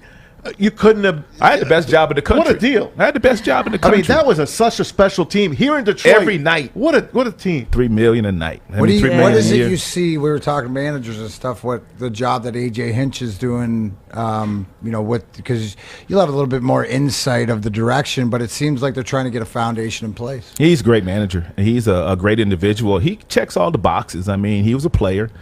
He worked in player development. He has scouted. He's been in the front office. He's won a world championship as a manager. He caught in the big leagues, and a lot of times catchers are thought of as being a little bit smarter than most of the other players. But just the way that he talks to the media, you can see how cool and calm he is, and the way that he talks to everybody, respectful. He's the right guy, and the players will play hard for him, just as they played for Jim Leland. But they got it right when they hired A.J. Hinch, and they really wanted him bad because they called him at midnight right after his suspension was over. As soon as it was done. I'm glad he took the deal here, I'll tell you, man. And this Tiger team is starting, I see. And one more thing here about A.J. please. before we get there is that what they're talking about now with the Tiger grip and all those different things, because he has been suspended. He knows that Major League Baseball is very serious about this, and he's going to make sure that his players do not cross the line, because he knows the ramifications of what can happen when you do cross the lines, because he had to live it for a year. No doubt about it. And Justin Verlander went from here to Houston and won a World Series with that team. Yes. So, he knows a little bit about that as well. But getting into these new Tigers, these new kids, Casey Mize is pitching tonight. He's becoming the ace that they thought he was going to be. This kid is starting to pitch well. So is Tarek Skubal. Struck out 11 the other day. And Turnbull, of course, with the no-hitter a few weeks ago. He's on the 10-day injured list right now. What do you think of that big three? Matt Manning down in AAA. That's kind of the guys that they put their eggs in the basket for right now. Well, those are the guys that they've been talking about for quite some time now. Turnbull through the no-hitter. His stuff was electric, 96 with movement. Skubal struck out a bunch the other day, left-handed. And then you talk about Casey Mize. He's what they look like. I mean, he's what number ones look like. They can go up against other number ones on other teams. And you, as a team, you feel like you've got a chance to win. His stuff's electric. His mound presence is very good. He's only going to get better. So I kind of like the direction the Tigers are going, especially with their pitching staff. And they're starting to get some position players as well. Mac, you see a light at the end of the tunnel like me. I know you do. Yeah, no, eventually, because you're getting the right pieces in place. They get rid of the GM. They'll be better. Well, just look about it. We talk about this all the time. And you know Al. I know Al. Al's a buddy of mine, man. Good. Can we stop and Go say ahead. Al Avila is a great dude? He is. As a person, we're talking about a manager and what he's done. As we look down, and I got to hear Maz whine and complain about Nick Castellanos. Did you know he's going to be this good? He's leading the league in hitting. He's doing this, and then obviously got to hear every day about him, JD Martinez, which we knew. So nothing for him too. But see, that's what I got to deal with every day. But I see in every sports team here in Detroit, progress, not perfection, guys in place. My question to you is what we saw earlier. Eric Haas last night hits his 8th home run. I'm a little pretty because he's a catcher, number 13. Lance Parrish was. Right. That was Big my wheel. guy. And but he's also a different situation because he's had to go around before. He knows what it takes. I mean, you got to cheer for a guy who gets dropped off by his mom for his first Major League Baseball game. I mean, what a lucky guy. But how about some of the younger talent or some of the guys like him or Akil Baddoo? Well, just different things to talk about. They've been wonderful stories. I mean, obviously Baddoo got off to a crazy start here. I mean, and he had the whole town, talking about the Tigers, and that was good at the beginning of the season because that's what you need at the beginning of the season. You want everybody to get behind you. We've already talked about Mize. We've talked about Turnbull. The young catcher up now, Rogers is done. Jake Rogers. Bad Rogers doing a very terrible mustache. Doing a very good you have job. No 80s porn love. Jesus, come on, man. That's just rocking it out. I mean, they still have a ways to go before they get the kind of talent. I remember when Dave Dombrowski was the general manager, and Dave was a friend of mine. Good old days. I spent a lot of time with Dave, and what good teams look like, and you can start to understand when your team gets to be good. When your team is in a position to win a championship, you've got a top 5 player at every position. So you can look at the Tigers and say whatever you want to say about them, and you look at how many top 5 players they have in the league at certain positions, and it'll probably tell you that's why they're 12 games under 500. But then you start looking at the Chicago White Sox, you start going around their diamond, and you start looking at the Yankees, you start going around their diamond. These guys have got top 5 players at every position, and that's what your really good general managers are trying to accomplish these days. That's how you win championships. But the problem is Dombrowski kind of emptied the minors to get him. Well, that's okay. We had a lot of fun. We did. We had a lot of fun. A lot of good baseball. The most fun I've ever should have won a watching championship. team. I thought he. I mean, obviously we should have had a closer in there, but I mean, it just some of the stuff that happened, like the home run that Benoit gave up to David Ortiz. Oh my God. I mean, in Boston. We talked to Jim Leland about that. He says he still has nightmares about that. Oh my goodness! The thing about that is that that was me. I think Phil Koch was on the roster at that time, and the reason Phil Koch. David Ortiz, I think, was 2 for 20 against Phil Koch. But for whatever reason, Phil Koch didn't come in that game. Oh, my God. What about my biggest pet peeve? Like you said, the baseball, they'll figure it out. It's sort of the pitch and everything. But how about they can't get Major League Replay right, or even the umpire? I mean, like, how can you not get replay right? Right. Like that's the biggest thing. The like, obvious do you replays, think that there's too. that it's more of a serious talk? Because I always poo-pooed at the fact of maybe the automatic balls and strikes by a machine. Right. But are we getting closer to that point than further away, in your opinion? I think for the most part, the umpires are correct on the field 99.9% of the time with the calls that they make. And they're making the calls, in split seconds. They really are. These guys are really special. But I do not understand sometimes when they do go back to New York and they ask other umpires in the room to look at a play and convene, and they have several guys watching it, and they come up with a different answer than most people watching the game. Yeah. That puzzles me. And sometimes they don't have the same look as other teams have. So apparently they'll figure it out. Major League Baseball obviously is a wonderful sport, and it's not a perfect sport. No, we love it. But they've got some things they've got to get worked out. How about the that's DH? for sure. Should the DH The be in DH both should leagues? be in both leagues. Thank You can't have guys getting hurt. Although when I broadcast games in Arizona, I love to see the strategy in those games. Because back in those days, you had guys that were bunting, you had hit and runs, you didn't have guys all over the place. I kind of like that kind of baseball in the National League.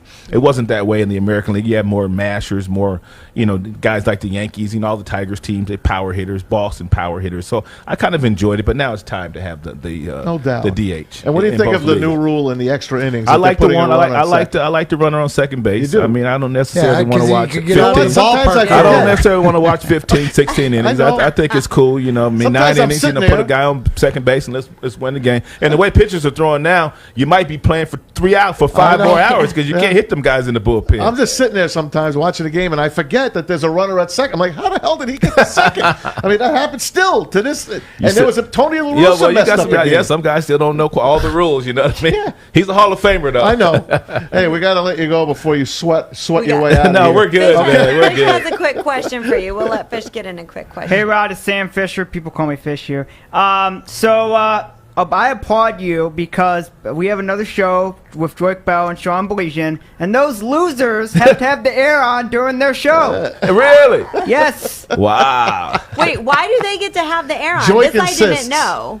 Yeah, because George So Bell Joyce and Sean spells his Starts with a name D and ends with an A. D-I-V-A, and he gets his way. When I come back, we're going to have the arrow, too. Yeah, I didn't know that. Rod. I didn't know that Sean Drake Baligian and Drake Bell, they went on a massive rant for like 50 minutes during one of the shows saying that they need the air on. They had the air off for 10 minutes. They went nuts. 10 minutes. Wow. See, that's the whole saying about the squeaky wheel gets the grease or whatever That's it it. is. No. That's it. Stick to saying no. Don't even think about it, Pilar. Yeah. Had I known that, Rod, had I known that, I Stick. would have made up a sting Yes, and indeed. gotten I you should a have. C. Next You time I don't come want to back. sound like AM radio. Next And if time. those guys are okay sounding like AM radio, let those guys be okay I with it. agree. The rest of the Hey, shows are am going to I- sound like digital. Yeah. Stick, I got it from you to me, like upper management talk here. I think Art's spending too much time rubbing off on Fish. Can we watch that, please? I'm gonna have to put that in my HR report. It is a We concern. need to watch art in general. I see. Hey, Rod, before you get out of here, who's going to win the World Series? Ooh, the World Here in Series, June. the World Series We're in this June. year. Yeah. Give me your teams. Who's in it? Ooh. Dodgers it's gonna kind of defend? hard not to go Dodgers. Kind It'll of be hard tough not to to go beat. Dodgers. And I'm going White Sox. Yeah. I'm going White Sox. And they're down 2 of their best players, I'll too, go and they're White still Sox. good. I'll go White Sox. All right, White Sox, Dodgers. I can go for that. Yes. I can go for that. Thanks so much for Oh, coming well, in. thanks man. for having me. I'll We got come to do back. it again, all right? I'll come back. All right. Lovely having you on. Well, always Thanks great to see you, much. Rod. So, when we come back, it's D-Max, Hack, and Wax. So don't go anywhere. You're tuning into The Hook on Woodward Sports Network.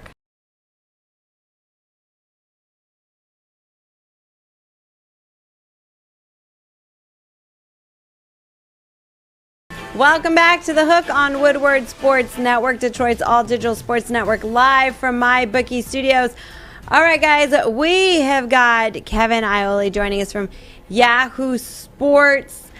Great article today. Do we have him on?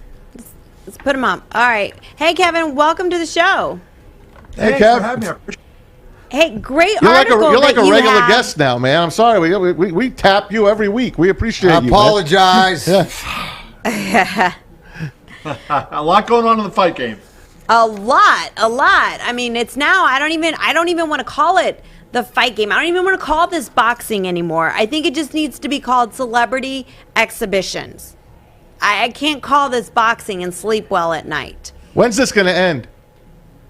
Well, I think it's getting close. I wrote my column yesterday about it. If Floyd Mayweather fought Logan Paul on Sunday night, and I can't argue it too much because they made a lot of money, right?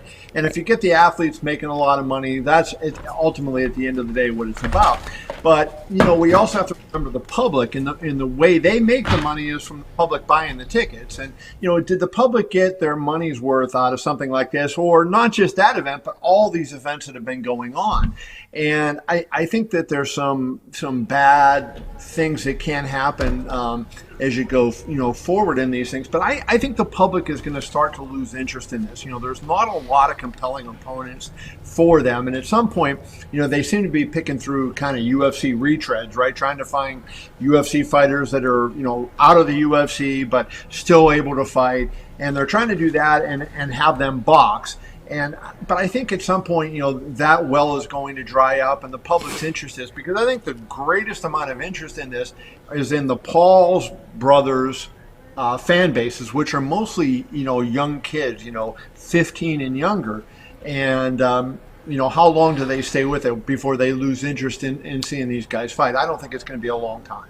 Right. Who's paying for all of this, these 15-year-olds? How are they paying for these pay-per-views? Well, that's going to be interesting when the numbers come out, because I think we'll see what it does. Mayweather has been regularly over 1 million, many times over 2 million, and a couple of times over 4 million. So we'll see how the pay-per-view number comes. I'm hearing it's going to be a good number, 750, something like that.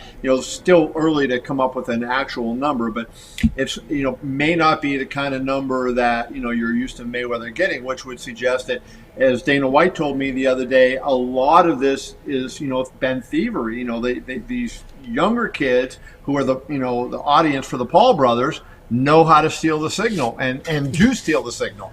And for the pay-per-view industry, that's an issue that they really have. The UFC has an entire team that spends a lot of money and a lot of time to fight this kind of piracy. And that's something that, you really have to work on. And even when you do it, you're still going to lose a ton of to theft. So that, I think that, the number's not going to be as good as it might have been otherwise, because a lot of people just stole the signal. Right. I'll tell you what, my stepson was at our house on Sunday night, and he was like, we're gonna get to watch the fight, right? I said, honey, I'm not paying $50 to watch this fight. And he was like, please. I was like, no, honey, you can watch it tomorrow for free, or after. Somebody record it. You can go on YouTube where these kids started, and you can watch it for free. So I would not Good for you. Pay the $50 to watch this. But I did want to ask you, Kevin, now Jake Paul is kind of fishing to Canelo Alvarez to see if he's willing to take a fight. Do you think that somebody like Canelo would actually take this fight, or any of those elite or fighters like that are going to continue? This is a lot of money that's being thrown out. Canelo is probably, the richest fighter out there active today. Manny Pacquiao would be the other guy that would be in that realm, since Mayweather is retired. And you saw Canelo's tweet after the fight, he had the face palm up, right? So I don't think that Canelo is going to make a lot of money just to fight his regular fights. He's looking to fight Caleb Plant for the Undisputed Super Middleweight Championship in September. He'll probably make $60-70 million for that. So I don't think he really has a need for the Paul brothers. But there's a lot of the fighters that aren't making that kind of money. They're making good money, but not that kind of money. And when you're here and you can get, $10 million to, for one night against what you think would be an easy fight, that's where guys are jumping at this. But, the money is not there if the pay-per-view numbers aren't there. So it's like a difficult balance to strike.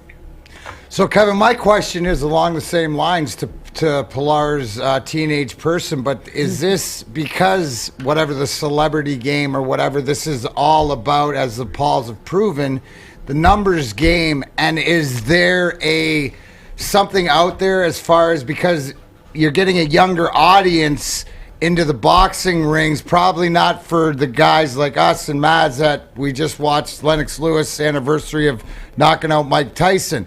That's not the kind of boxing it is, but is there like dipping into that YouTube, Twitter, that younger audience, the teenage audience? Is there something there? Like, is it going to continue? Does it have the cluster to continue? That was the hope that it would be. DAZN put a couple of these shows on, and they wanted to see. But the problem is, what they've seen is that these fans are fans of the Paul brothers, not of fighting. And Darren, I was at L.A. for Logan Paul's pro debut, and he fought KSI.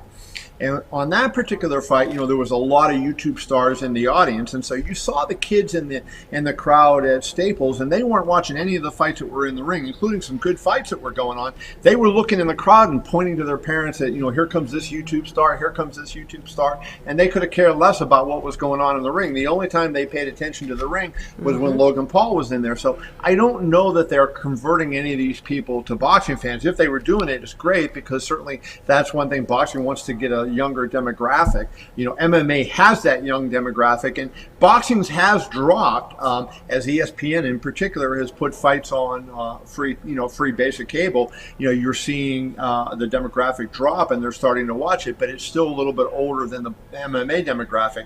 It would be good, but to answer your question, Darren, I don't think that they're really getting the people to make that transition. They're not fans of it. They're just fans of those two guys. So it's more of the event and who's performing, and it doesn't matter what they're performing. In this case, it was a boxing event. Right. I think they could be out there, and you watch their videos, they could be out there having a long drive competition or something. And I think those kids would watch it.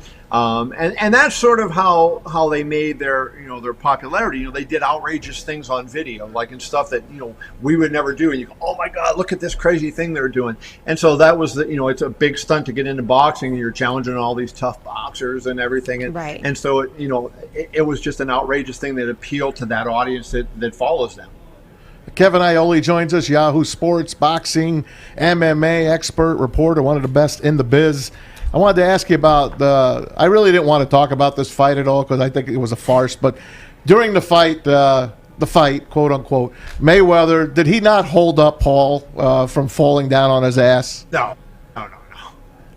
No, I mean, I think, I know what you're talking about. He threw a combination and Logan fell forward, but Logan's balance was a little bit, was different. So he was bent at the waist. I don't think he would have gone down. And Mayweather, hey, look, Mayweather's taken a lot of abuse for not finishing him. Right. Even the former UFC heavyweight champion, Daniel Cormier, said, it was a loss for Mayweather because he didn't finish Paul. And I have to admit, I thought he would finish him.